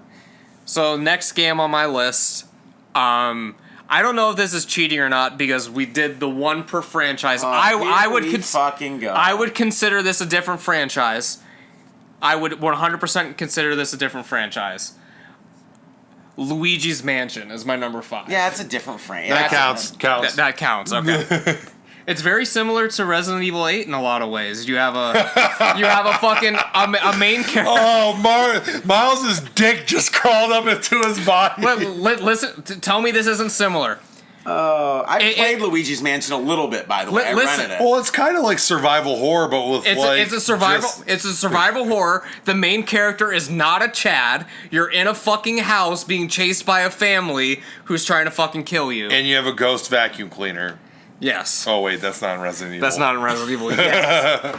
Yes. But Ethan could sure as fuck use one. It's true. It'd be very helpful for him. Yeah. Luigi's Mansion, fucking great. Obviously, I ranked it higher than any Mario game on the list, even though I like Mario better as a character. But Luigi's Mansion's fun. I love spooky stuff. Is Mario the Chad, do you think? Mario's 100% fucking Chad, dude. And he's fucking Luigi's pissed. the virgin and Mario's the Chad? Yes. But yeah, I mean, it was one of the games that helped me get into horror stuff, because, I mean, I played this at a young age. Was Luigi's Mansion a launched game? Luigi's Mansion was the launch title for GameCube. That's what I thought. There wasn't... Mario Sunshine came out, like, the next year or something. Yeah, that was a big thing that they didn't have, like, especially because, how many years have been since Mario 64? Like, the gap between 64 and Sunshine was pretty huge, right? It was in comparison. It was, like 95... Well, that was 95, right? 95 or 96. And then... So, like, 2001, 2002? Sunshine was, like, 2003, I want to say. It was a huge, huge yeah, it was a long time. And yeah, it's another game where you're collecting shit, you're going through the house, getting all the ghosts. It's also... Bowser is not the villain either, it's King Boo. So, I mean, it changes up the formula a bit, obviously. Here's why it's definitely a different franchise. Mario was literally called fucking Jumpman originally, and Luigi cannot jump in this game. There's no jumping mechanic. It's survival horror, man, but you it's don't have to convince me it's a different franchise. I agreed with you. I'm still salty I couldn't put Resident Evil 4 in there with Resident Evil 2, but I get it. That is the same it's literally called the same thing. I understand. It's just... But yeah, I don't know, it's an amazing game. I don't know if Jarrod has ever played it, but I haven't. No, I haven't played it. No. It's a good one. I do not like the sequel, and the third one on Switch is just alright. They fucked up the controls real fucking bad. What about the arcade machine? I haven't played the arcade machine. I want to. It's at fucking round one. It's at round one, yeah. Me and Maisie played it last time we were there. Is it good? It's alright. It's fun. It's alright. But yeah, Luigi's Mansion's really cool. Survival horror, only on a family-friendly level. I really don't know what to say about it, other than, I mean, I played it probably more than any other GameCube game. Like, that's a game I've beaten legitimately like 10 times. So you're basically saying that Luigi's Mansion's better than Silent Hill 2? Pretty much. I mean, I don't know. Fucking Miles is gonna go kill himself after this. You're basically saying Luigi Mansion is the fucking best survival horror game of all time. Nintendo nailed it right off the fucking bat. No, didn't you say that fucking Resident Evil 2 is the best? Is your number one game, Resident right? Evil.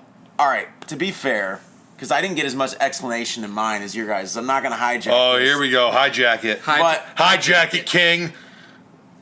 Resident Evil 2, Shenmue 1, and Silent Hill 3, if I could be completely honest. Do you guys feel this way about your like top 3 games? Like, no.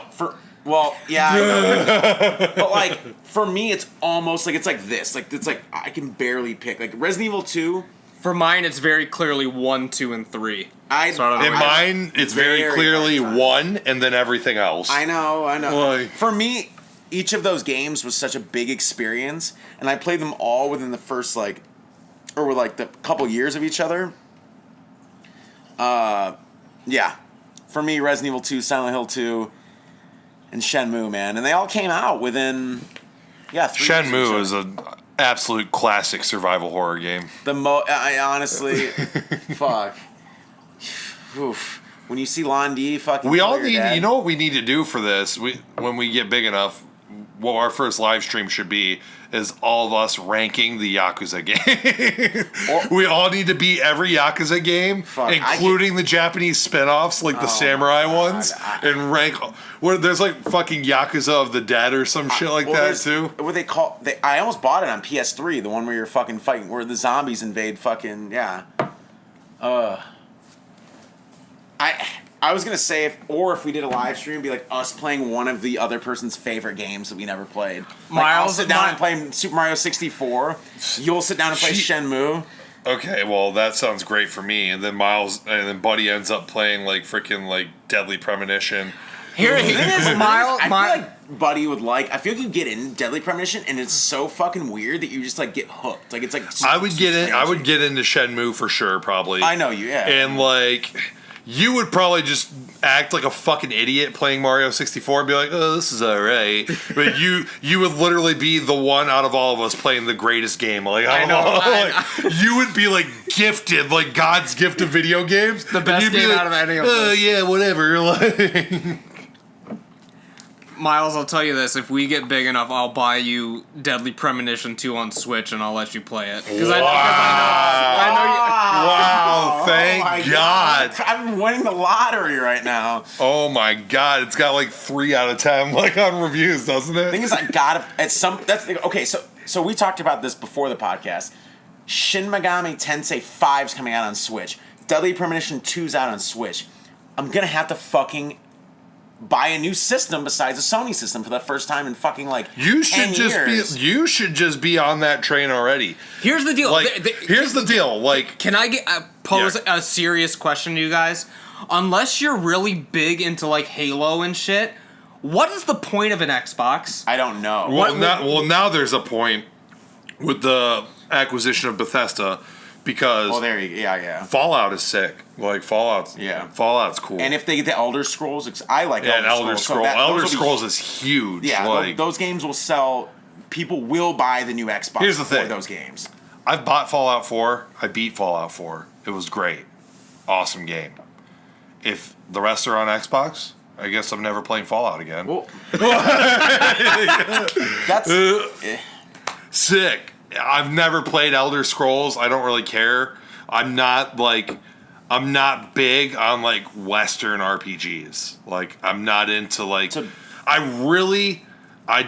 think I've mentioned this on the podcast before. If I'm not, I'm really, as much as I love Berserk, I'm really not into like medieval fantasy. Like I fucking don't like that shit. Like Berserk is just fucking like dope for some reason. Like Berserk's got the characters that just make it fucking work. Like the absolute fucking Chad guts. Like I'm not super into like medieval shit or fantasy shit, but for some reason, like fuck Lord of the Rings. I like Lord of the Rings, but I don't like Harry Potter. That's not medieval though. No, it's but fantasy but shit. like, but like, the amount of detail. Like I played Morrowind on Xbox, and we talked about on mine. Like we talked about Xbox, original Xbox a little bit. But then like Oblivion, I played Oblivion on PS4 and 360 because I had a 360 at one point as well.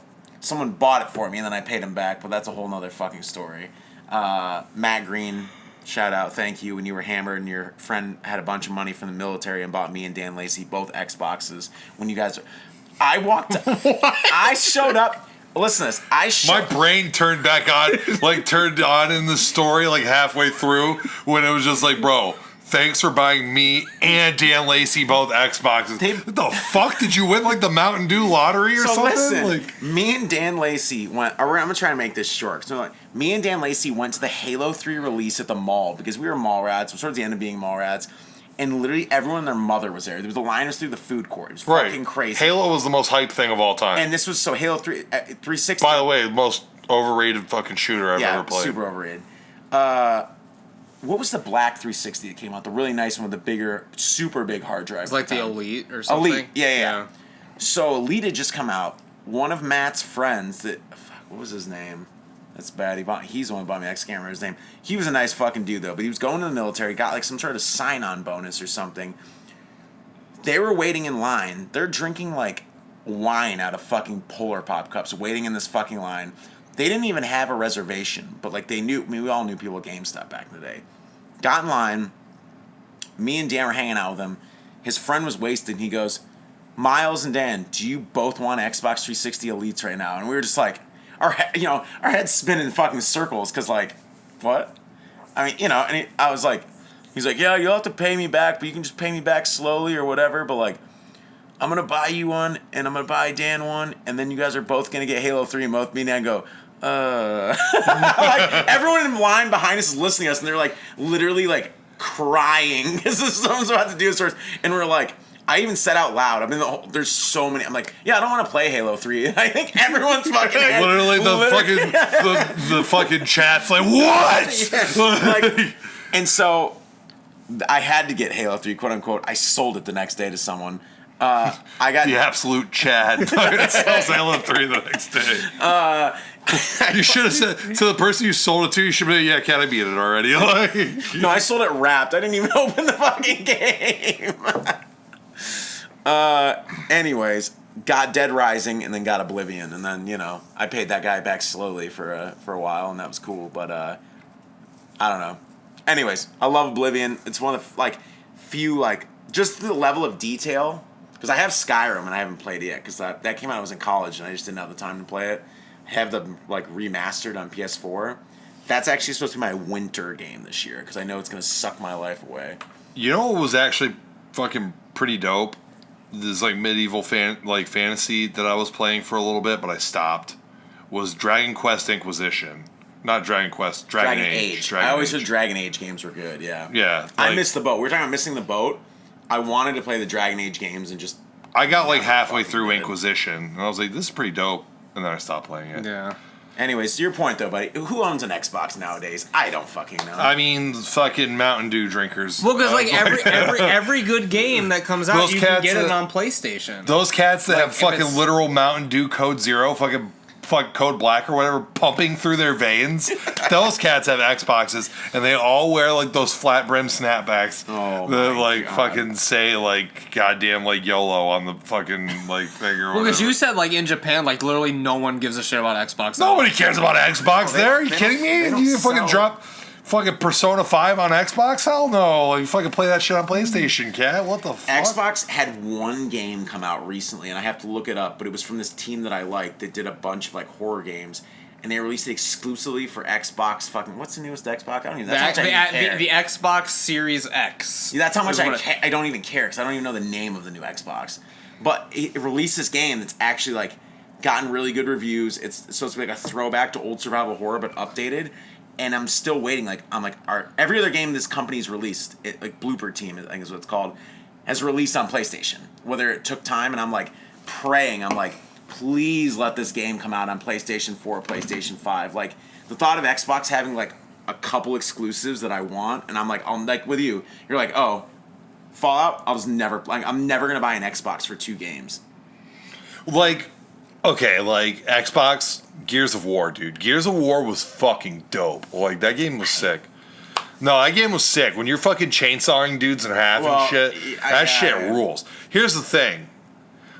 Xbox exclusives are all done by Western developers. Yeah. It's always like a Western game. And that's cool, and there's some good games there, like Gears of War, Fallout, and shit like that. I'm very goddamn, like, it's no secret. I'm fucking, like, Japanese, like, everything. You know what I mean? So, what's the console that's going to get the most Japanese exclusives? What's the console that all the Japanese developed games are going to come out on pretty much no matter what? PlayStation, right? So, I've always been Sony, and I mean, that's just started because I got the PS1 back in the day, and like, dude, how many fucking random JRPGs are on PS1 that I would just find at like a flea market, and it's all in anime style and everything, and I would play it, and I would just be, fuck, this game rules, and then just like play it all the time. And ever since then, Sony's had my fucking soul, and you know what I mean. And then Nintendo's been my guy since the beginning. You know what I mean. So that's the thing. You own, like, I own 2 consoles pretty much every generation. I had an Xbox 360. I literally only got it for the NBA Game Time app so that I could get fucking NBA League Pass and watch NBA games because I didn't have cable. Only reason I ever got a 360. I get every gen, I get a PlayStation and the Nintendo console that comes out every time for Zelda and Mario and all that shit. And then the PlayStation, the fucking RPGs, and then the Western games, 90% of them are still going to come out on PlayStation as well. Like, you know what I mean? If I feel like I need to play Call of Duty or something, it's going to be on PlayStation. Like, no console is going to get exclusive Call of Duty. You know what I mean? Last of Us was made in America by Western developers, right? It's PlayStation exclusive. Well, it's Sony exclusive. Well, I know, but I'm trying to think. Wasn't it developed by one of Sony's like Western studios? Ah, God. Because they have Naughty Dog or whatever? Yeah, Naughty Dog. But I thought like that game, that Days Gone game, that big like open world zombie, that was developed in like Western. It's like a Western game too, I think. Like. Well, while you're looking that up, I'll move on to America first party video game developer. So I guess what, Sony just they've acquired Naughty Dog, I believe. Okay. No, Naughty Dog is probably like their most profitable. Because they used to make the fucking. They made Crash, Jak and Daxter, Uncharted, and Last of Us. Yeah. Bangers. Made Sony a zillion fucking dollars. So my number 4 on the list. We're getting there. We're getting there. It's been alluded to already. I didn't want to give any spoilers. But that bear and that bird over there. Banjo-Kazooie is my number 4 on the list. In my opinion, it is the perfect platformer. It's really good. The controls, it's really fucking good. Controls have never been better. The controls are better than Mario 64.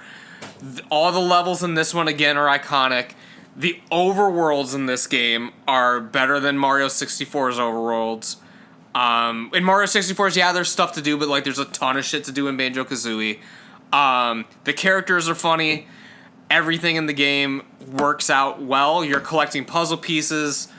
A ton of collectibles. Again, I love collectathons. Obviously, there's the music notes in every levels. There's Jinjos in every levels you need to collect. Boss battles are hilarious and fun. Just everything about this game, it's the perfect platformer. Like, I've never played a platform game that is as good as Banjo-Kazooie. Mario 64 does come close, but Banjo-Kazooie, like, when you put them back to back, it took everything that Mario 64 did and improved on it.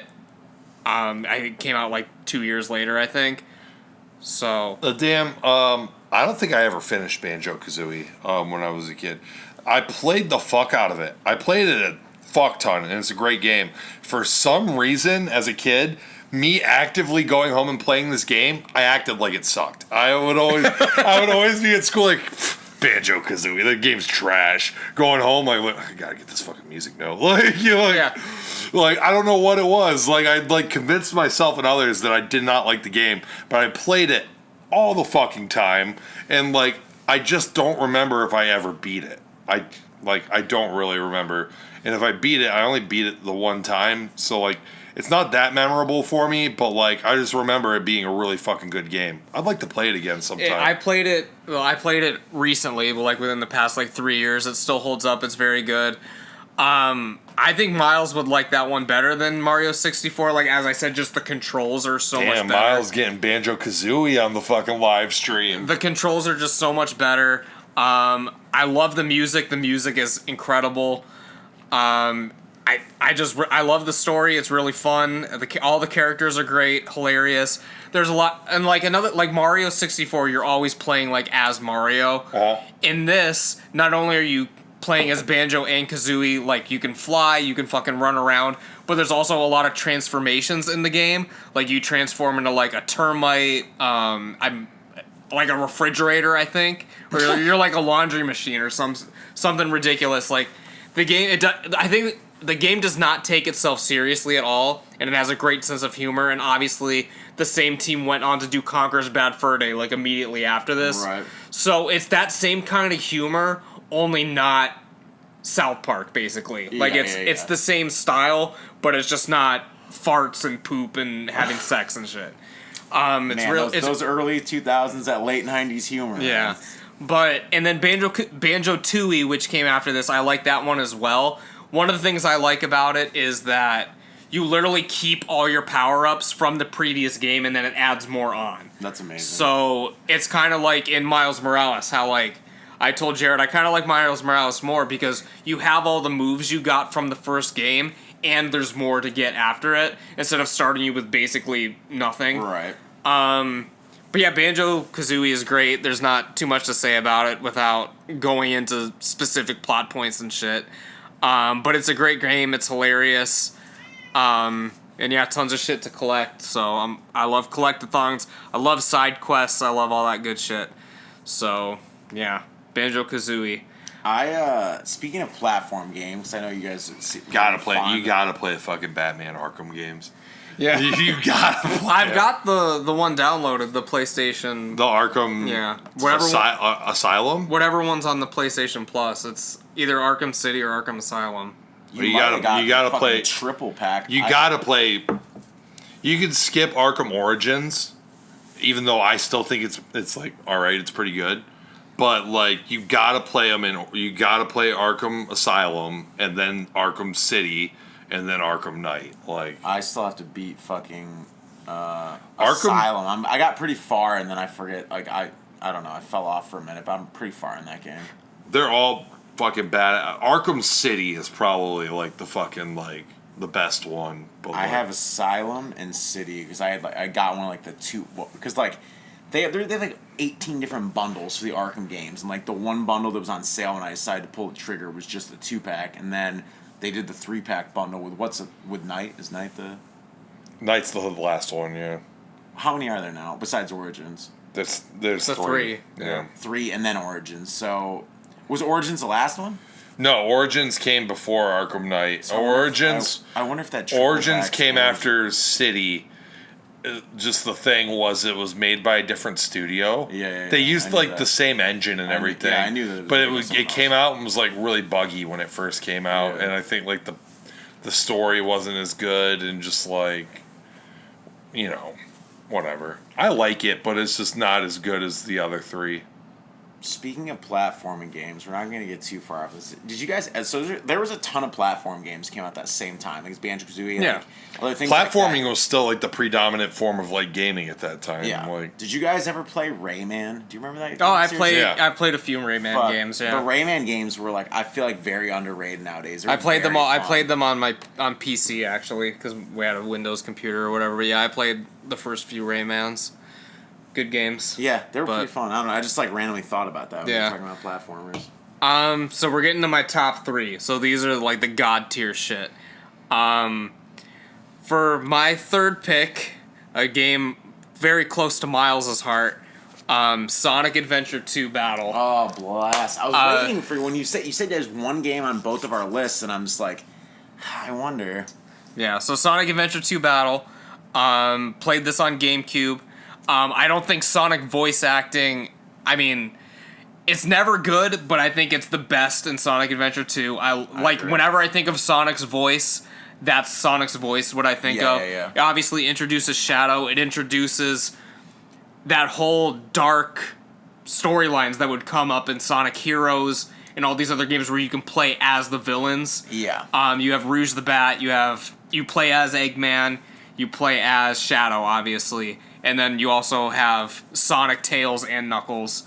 The music's iconic. City Escape, fucking... So good. What's the theme? Live and Learn is the theme song. Fucking banger. I never played... Soap shoes, you can grind it. You know, Soap sponsored Sonic Adventure. Soap sponsored it, so there's crazy. the fucking billboards everywhere. Very skateboard aesthetic. Yeah, because you're grinding on everything. I mean, that changed the course of Sonic forever, because now you grind on everything. Because now in all the new games, there's grinding everywhere.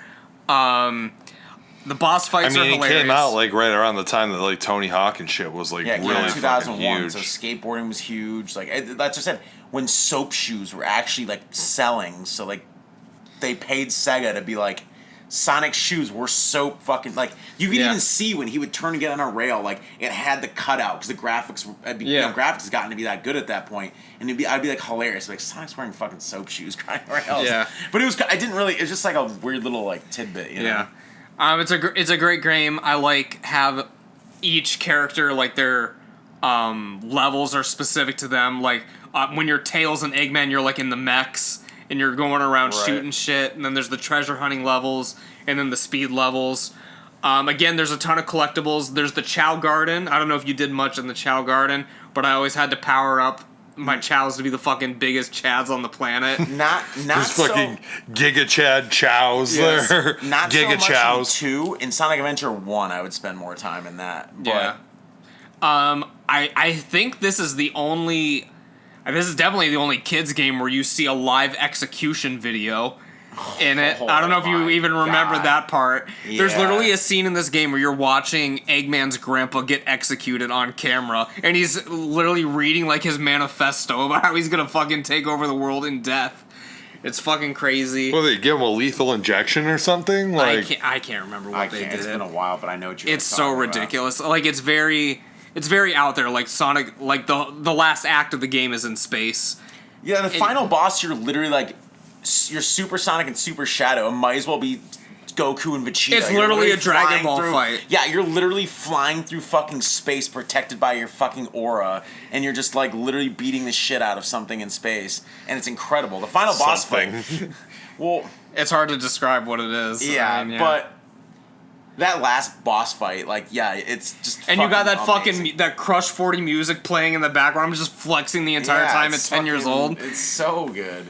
I will say that, unfortunately, like, Sonic Adventure 2 is the peak of... Even though the way you guys just described Mario, like, all the Mario games in your eyes, I hate to say it, but basically have gone downhill since Super Mario 64 and everything. I mean, just from, like, hearing you guys talk about them and... In my opinion, it peaked at 64. Sonic Adventure 2 was, like... And Dan Lacey, I've talked about this dude a couple times past... swears Sonic Adventure 1 is the better game, but I'm sorry, the levels, the concept, it's not even Sonic to Adventure me. 2 is, it's not even close.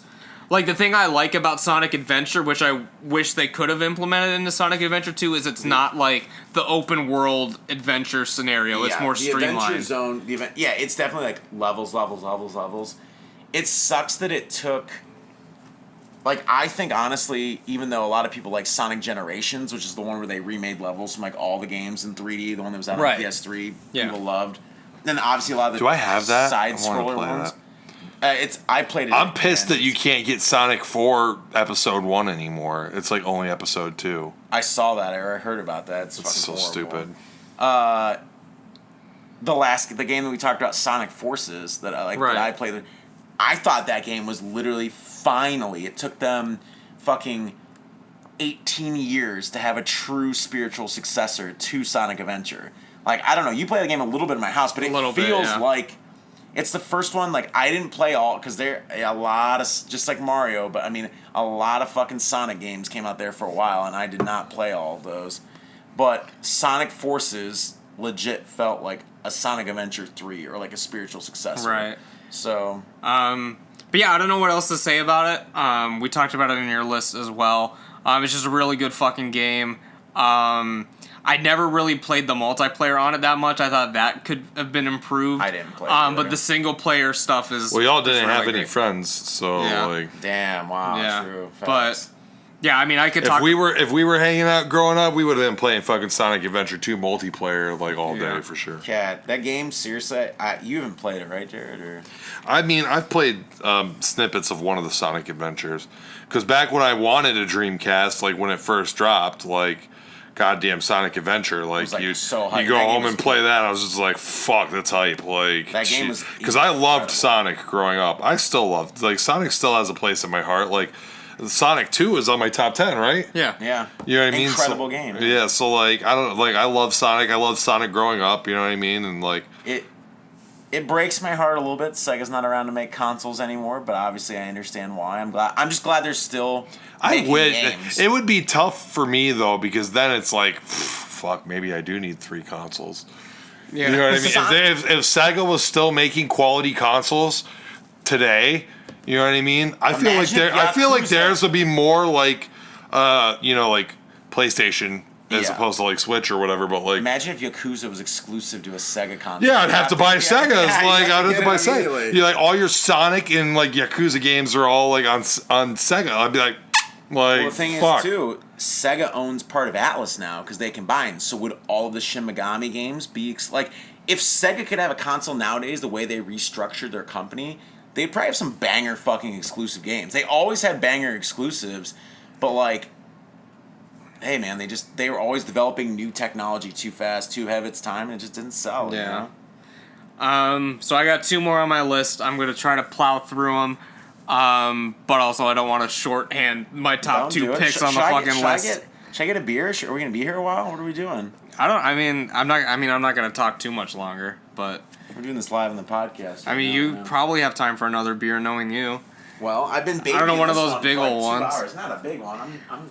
Well, you've probably never played this one anyway, so me and Jarrod will just talk for a minute. Yeah, the real men are talking now. So, to quote my dear friend Ricky Pizer, if you didn't own a Pokemon game in 3rd grade, you were a joke. Yeah. Pokemon Red, fucking GOAT. I'm surprised. Did you play? It's weird that I don't have a Pokemon game in my top 10. Just know that I obsessively played Pokemon Red. I obsessively played Pokemon Gold. Like I played these games. Don't for a second think that I ain't a real fucking gangster. Right. Like I've played this shit. As we've talked about in a lot of my things, I love games where you collect shit. Obviously, Pokemon gotta catch 'em fucking all, brother. Love the game. Fucking everything about Pokemon Red's iconic. I've beaten it so many times I can't even fucking think. I always started with Charmander though. Fucking Chad. Yeah, he's the GOAT. Well, here's my opinion. I'm fucking corny. Like I'm like, oh, I'm playing Pokemon Red. Pfft, about to start with Charmander for sure. And then like when I would play Pokemon Blue, I'd be like, starting with fucking Squirtle for sure. Right. Who starts with Bulbasaur? I think I probably started a campaign with Bulbasaur. But, like, just never fucking See, I've beaten it with all 3 starters. And here's the thing. Here's how I kind of feel about the starters. When you start with Bulbasaur, it's kind of like the game is on easy mode. Because Grass is super effective against the first 2 gyms. When you start with Squirtle, Water is super effective against the first gym. When you start with Charmander, you're fucked until at least you get to the 3rd or 4th gym. So Charmander is kind of like having the game on hard mode. Yeah, but then when you get Charizard, it's fucking... He's like OP as fuck. Like, he just fucks everything up. Yeah. Like, yeah, getting a Charizard fucking, like, it's game time. Like, I mean, like I said, I was corny as shit. So, like, I would always be like, okay, I got my Charmander. About to go out in the grass.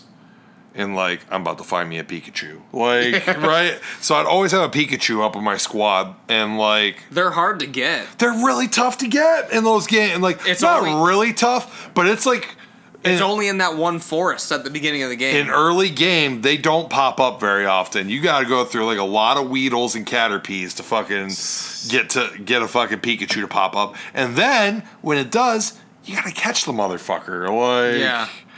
It's tough. And when you got a Charmander smacking him up a little bit, like, oof, you probably kill him sometimes. Yeah. Like, it's hard. It's hard to catch a Pikachu in that game. Yeah. I love the game. Obviously, love collecting everything. I love fucking the what's it called? The Lavender Town, like ghosts. I love fucking Lavender Town. Anyway, like I love the fucking haunted fucking place in that game. Yeah, that's great, Lavender Town. Cinnabar Island's cool. I mean, literally, like I could talk about every fucking area of this game. I love the game so much. It's literally like there were so many nights where like I'm literally in my bed, like in the middle of the night, using a fucking like book light because they weren't backlit on the fucking Game Boy, so you have to fucking shine your own fucking light on it. Many road trips, just playing it in the fucking back seat. I would get myself motion sick because we would go out. We had like a boat back in the day, and like so we would go out on Lake Erie and go fishing or whatever. And like on the trip out, I would just be like, all right, it's fucking Pokemon Gold time or whatever, you know? Because I think it was Gold by the time we got our boat, and like. I'm just playing it, and like 10 minutes in, I'm just like, I can never be alive again. Like, I would get so fucking like seasick. Oh, but yeah, I used to play these games obsessively. Yeah, of course, it was also my introduction to RPGs in general. I mean, like powering up, doing the fucking turn-based battles and stuff like that. And homeboys don't level up with you. Yeah, the way it's supposed to be done. Yeah. I liked the XP share feature where like you could equip that to your Pokemon and then they all get your whole party gets the fucking XP. Yeah. I don't know. I mean, I don't know what to say about Pokemon that hasn't been said a billion fucking times before. It's those games are like some of the greatest games. I think that I think it's safe to say probably one of those Pokemon games, like I mean Blue and Red are like the same fucking thing. Different Pokemon, you know, like there's right. You got to have both to get every Pokemon. Right. Yeah. They're the same game essentially. I mean, you're sticking with Red, and I appreciate that because I love it. I think that my favorite probably of all time is Gold, Gold/Silver. I guess, like, even though, you know, Gold was my preferred. It does have some things cartridge. I liked. Like, I liked the cell phone mechanic where you could go back and, like, face, like, your former foes and stuff. But I played Red I'd be calling Professor Oak on that bitch, and he'd be like, hey, what's going on? Like, yeah, I think that it's safe to say that you could pick one of those goddamn games and easily call it probably the greatest portable game of all time. Oh, for sure, yeah. Those games were just so, like, you don't really think about it now, but, like, portable games back then, you go back and just how, like, fucking deep and how much shit was in those fucking games. They crammed a lot of fucking shit into that little fucking cartridge on there. It's fucking crazy. Yeah. And a save system in there? Pfft, stop, brother. Come on. And, like, yeah. Save systems were fucking basically old news at this point, but I mean that game was the biggest deal. Like people all the time were talking about Pokemon in school and fucking oh yeah, you can find Mew if you can flip this truck over, and then there's the missing no glitch. Just there was so much bullshit that people would talk, and I would go to like random parts on the map and just be like, all right, here we go. Nothing. Like nothing's happening. Like you can get Mew though. Like how do you get Mew? It was only through like glitching because everyone thought it was once you flip the truck he's there, but it's something. It's in Lavender Town. You have to do like a certain thing and like reset the game and like he'll appear at like some like you have to be standing on like a certain pixel or some shit. Like it's ridiculous. But yeah, I mean you beat the Elite Four. Gary's in the fucking game. Gary's a trip. I don't remember your rival in the second game. He wasn't as memorable. They were talking about it on Trash Taste and like how like growing up you were kind of like Gary fucking Oak. Like god damn it, dude, Gary. Like when everybody likes Ash, you want to support Ash, and then it's like when you get older and you look back and you're like, Ash is a fucking loser, dude. Gary is the fucking Chad, and they just it's just so funny when you look back and think like, okay, Gary and Chad are Gary and Ash are like probably the same age. Maybe Gary's like a year older, maybe. Okay, they're 10 years old. Okay. And there's episodes of Pokemon where Gary just rolls up in like a convertible, like full of girls, yeah. And he's like, "Hey, loser! I already beat this gym." It just like fucking peels out like in front of Ash. Like, Cat, he's 10 years old. What the fuck is this? Isn't it a thing in the anime that Ash, even to this day, I mean, they're still making the fucking anime. Ash has never beaten the fucking Pokemon League. I think he won one of the Pokemon leagues. Did he really? Like a year or two ago. It had to be recently. It was. I think it was like a sort of big deal. He finally won like one of the Pokemon leagues. Like, but yeah, like, he'd always... Ash is a fucking loser. Gary, the Chad, the virgin Ash, like... And it's true, he's always, like, he always comes up, he's got, like... Gary has his own cheerleading squad. You remember that shit? In the anime, Gary, he's our man! Like, I'm like, what the fuck? Gary fucking rules, dude. Like, Gary's awesome. Yeah. What's up, I didn't have a Game Boy growing up. My sister got a Game Boy Advance, and that was like the first fucking like thing. So like Pokemon, I watched the anime. Like I watched the anime like the day it premiered in America. I didn't have the cards, but like I watched the whole like how many like I don't remember how many episodes were out initially like and when they came out times. So I watched like the first season or two, but I didn't have like I said I didn't have like. My parents didn't do the video game stuff till I was a little bit older, so like I guess I missed the Pokemon boat. But it still holds up. Like yeah, you can go back and play it. That's one. You like Shin Megami Tensei, right? It's kind of like Dark Pokemon. And I was actually going to bring that up briefly. Like Shin Megami Tensei, like Persona, those games like were more like Pokemon. You know what for I need? me. I got Persona on that PS5. Maybe after I beat Resident Evil and fucking thing, I should beat Persona 5 before school starts again. Bro. It's going to take me like 100 hours. Like I'm going to have to play it like nonstop. I'm over 100 hours, and I got the bad ending. Like it's like a bad ending, and I know that the actual ending is like X amount of hours. Like I'm over. I'd have to look. I think I'm at like 110 hours when I got to that. And the game is phenomenal. Like it's fucking... Getting personas, fusing, like, you'll spend, like, hours in the fusion, like, not hours, but, like, overall in the game, like, the fusion rooms, just, like, trying to fuse new fucking persona and, like, get your completion, because there'll be, like, a list of, like, how many you've gotten, and obviously, like, you want to get the fucking best, so you gotta keep fusing, you gotta, like, you can take them from battles, but most of the time there'll be, you know, somewhat weaker ones you're just gonna sacrifice for fusions, but I know you'd be into it, I mean, because you do... Yeah, I need to play it, It's literally the most... I mean, as far as... It's like, right, it's sounds like it's right up my alley. I know that goddamn, like, 13-year-old me is, like, literally inside my heart right now, like, Jarrod, you absolute fucking scumbag. Why are you not playing this game right now? It's probably like, the most... anime graphics? What the fuck, Jarrod? Like, it's probably the most old-school turn-based... Like, if you think about, like...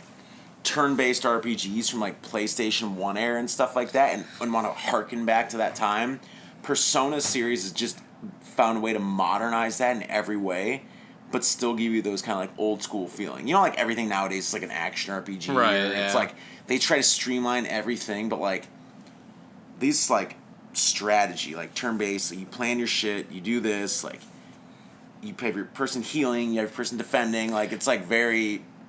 You gotta know what the fuck you're doing, you know? Right.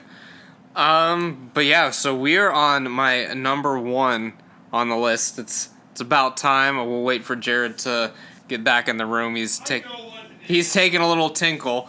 I know the anticipation has been building because there's been one franchise on my list that's just kind of been looming. It's Majora's Mask! My favorite game of all time, Majora's Mask, The Legend of Zelda from N64. Fucking GOAT. The best fucking game I've ever played in my life. I don't know, because everyone says Ocarina of Time is better, but even with that, like, even if this list, don't tell Jarrod, even if this list wasn't one per franchise, I don't know if Ocarina of Time would even be in my top 10. Ooh. But It's a good game, but doesn't hold a candle to Majora's Mask, in my opinion. I dare say Ocarina of Time's a good game. He's yelling. It's fine. I'm glad I got that beer because I'm waiting for you guys to unload. Well, I mean, we're not. I mean, there's not much. I mean, I can appreciate Ocarina of Time as a good game. It's just I don't. Don't stop. It's a great game. It's a great game, but I like Majora's Mask. Like, in my opinion, the greatest game of all time. But I'm not going to argue with anyone that says Majora's Mask is their number one. I get it. I understand it. I fucking love Majora's Mask. I love Zelda. So if you tell me any Zelda game, if you tell me fucking A Link to the Past, Ocarina of Time, Majora's Mask, or Breath of the Wild, I think Breath of the Wild's too new to really have that status. But if you tell me one of those four, I'll be like, okay, sir, you play good games. Like, I got you. Like, I understand what you're talking about. If you come at me with some fucking Twilight Princess or goddamn don't even get me on Skyward. Miss me with that Skyward Sword bullshit, all right? Like, I don't think anyone's saying Skyward Sword is their favorite game. All right, like Twilight Princess, great game. I love Twilight Princess, but like, stop.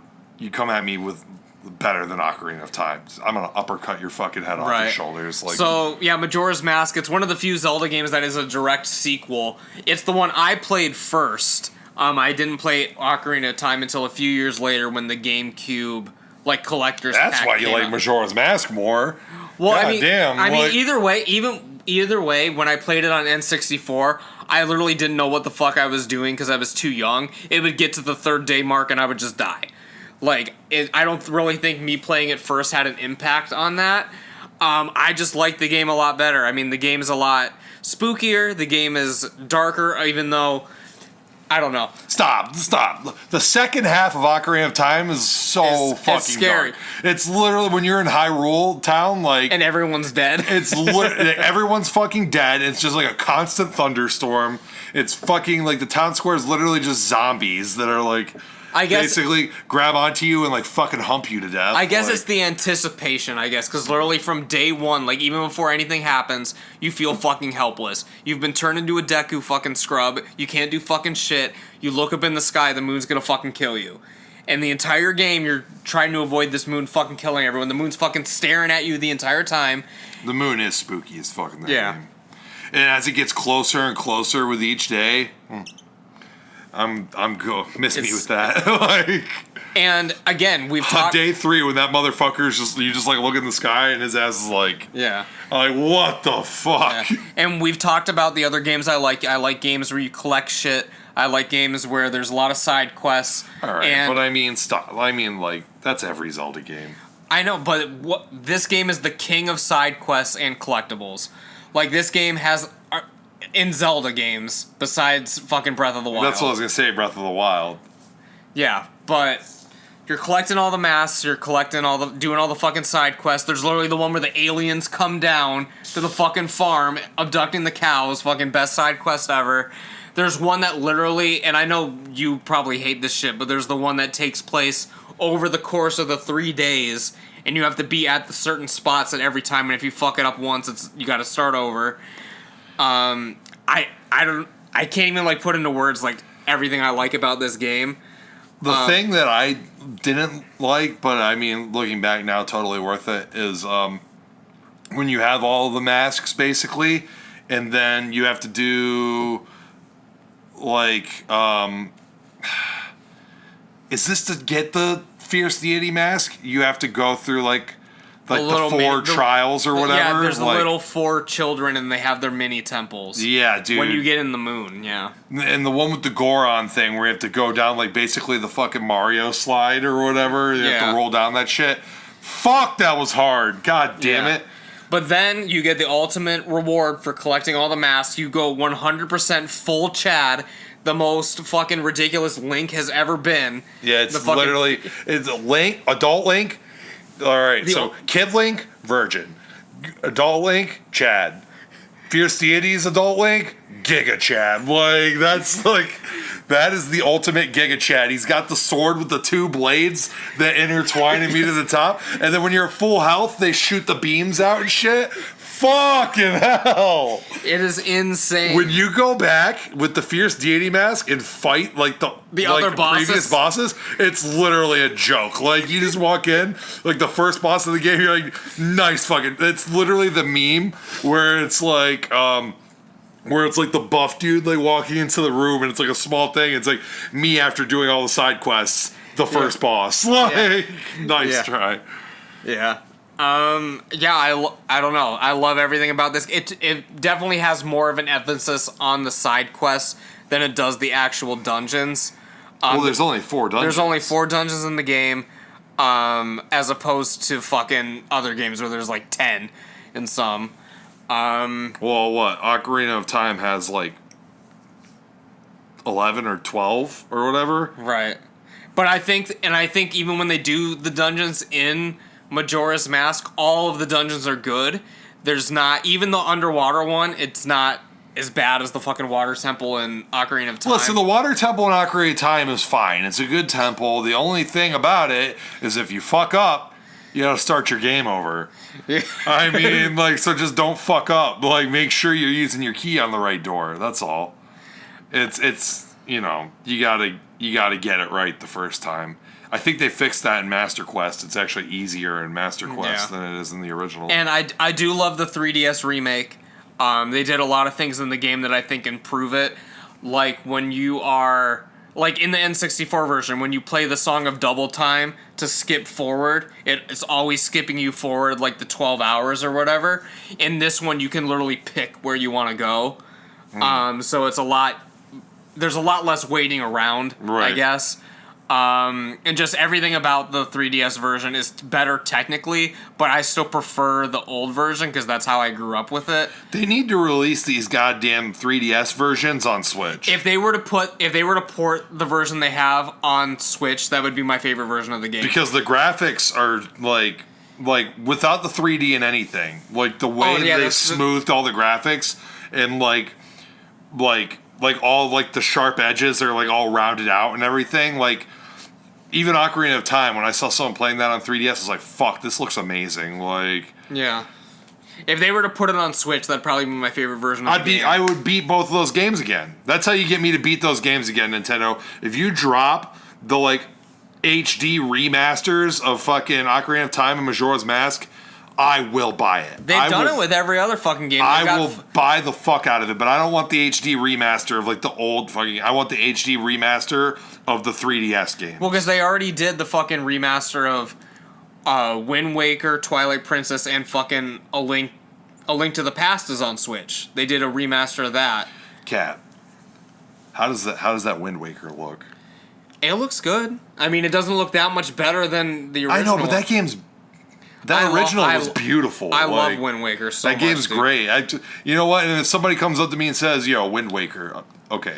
Wind Waker. All right, brother, you fucking got me. Even though Wind Waker Link is virgin simp, like Wind Waker might be my second favorite Zelda game. You're a fucking joke. I know I just said this, but there's got to be some fucking standards here, man. Come on. I'm telling you this right now. Ocarina of Time might be my number 4. You're a fucking cuck. What is this? Fucking Majora's Mask, Wind Waker, and then Breath of the Wild? Breath of the Wild, obviously. Nice try. Where would you put Breath of the Wild for you? It's probably 2 or 3. It's probably like 3 or 4 for me. Like, because it's going to be Ocarina, Majora's Mask, and then it's between like, oh god, like probably like Wind Waker and Breath of the Wild there, or maybe even well, then we have the same top 4. Either that, or want. like A Link to the Past or some shit like that. And we basically have the same top 4. It's just whatever order you want to put them in. Like, it's not I'm saying like, oh, Phantom Hourglass number 2, brother. No, I mean I don't expect that, but like, come on, man, put some respect. Put some respect on my boy here. Ocarina. I'm sick of people disrespecting my boy. No one is disrespecting Ocarina. Everyone says it's the greatest game of all time. No, people have been disrespecting lately, man. Like, I swear to God, Dan Lacey would say some shit about it and be like, yeah, it's not very good. I'm like, you you need to get your fucking legs chopped off. Like, did he play the Zelda games? Dan plays Nintendo. Like, no, I know. I just didn't. I've never really heard him talk about him. So, but I love the game. Again, another thing we didn't even talk about really is Link goes through transformations in this as well. So it's kind of like you have 4 different characters you're playing as. Like, they all play different. So it's just a nice variety of gameplay, and I don't know. I love the game. It's my favorite fucking game ever. So it's whatever. It's my favorite game ever. It's whatever. It's definitely better than Deadly Premonition. That's for sure. Well, I can say that with once again. I will lay my dick on the table with a knife. It's totally different. Totally different. No, it's literally just a better game. It's not. I wouldn't even. Miles is so upset. I wouldn't even compare. I wouldn't even fucking. Yeah, because if you compared, you'd be like, "Fuck, Majora's Mask shits all over this game." I love Deadly Premonition, Cat. Bro, game's fucking rips. All right, let's get the fuck out of here. Shout everything out. Goddamn. Make sure you guys check out the Pearly live set. Our friend Isaac just fucking. Pearly uploaded it on their YouTube channel. Friends with. I don't know if anyone else is, but I'm friends with Josie. And Isaac did the sound production on that. Isn't Dalton playing drums on that? Yeah, Dalton plays drums on it and everything. I've watched most of it, but I had to go to work. So it sounds great, and it's the songs are great. So check out Pearly, band from where we're from, and they're pretty good. So that's out there. Check them out on YouTube. Subscribe to my channel, Buddy's channel. Hit the like button. Check us out on Spotify, Apple Podcasts, all that stuff. Subscribe to Miles' channel. Good luck finding it. That's a side quest. Follow Miles on Instagram.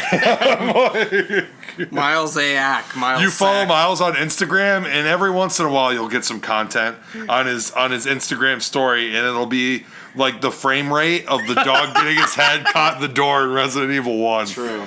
And you'll be like, fuck, is this literally a clip from Resident Evil 1 as you're watching his Instagram story? Most of the time, it's just other content from other places. So I just want to throw that out there. but the Miles is like, I am a content creator on Instagram. Just don't DM him because he's gonna send you selfies of himself and it's just fucking dumb. Jesus Christ! All right, so we're gonna wrap. Say any of that, but the minute Miles is gonna sign off, not that whole last bit there. Just don't do any of it. To be honest, I got Pearly. Yeah, I'm out. I might see you guys next week. I might be on the podcast all the time now. We're still in talks. Follow Miles on Twitch. Yeah. Yeah, I'm gonna get on there and do fucking. He's gonna play Majora's Mask, and then he's gonna be like, "Fuck, this isn't my top 10 now." Deadly Premonition, out of here. Fuck. Well, Resident Evil 4 would have been in there, but we had these stupid bullshit rules per franchise. Okay, Ricky, calm the fuck down over there. It's not stupid. Literally, 90% of top 10 lists do shit like this. Let us know in the comments what your top 10 favorite video games of all time are.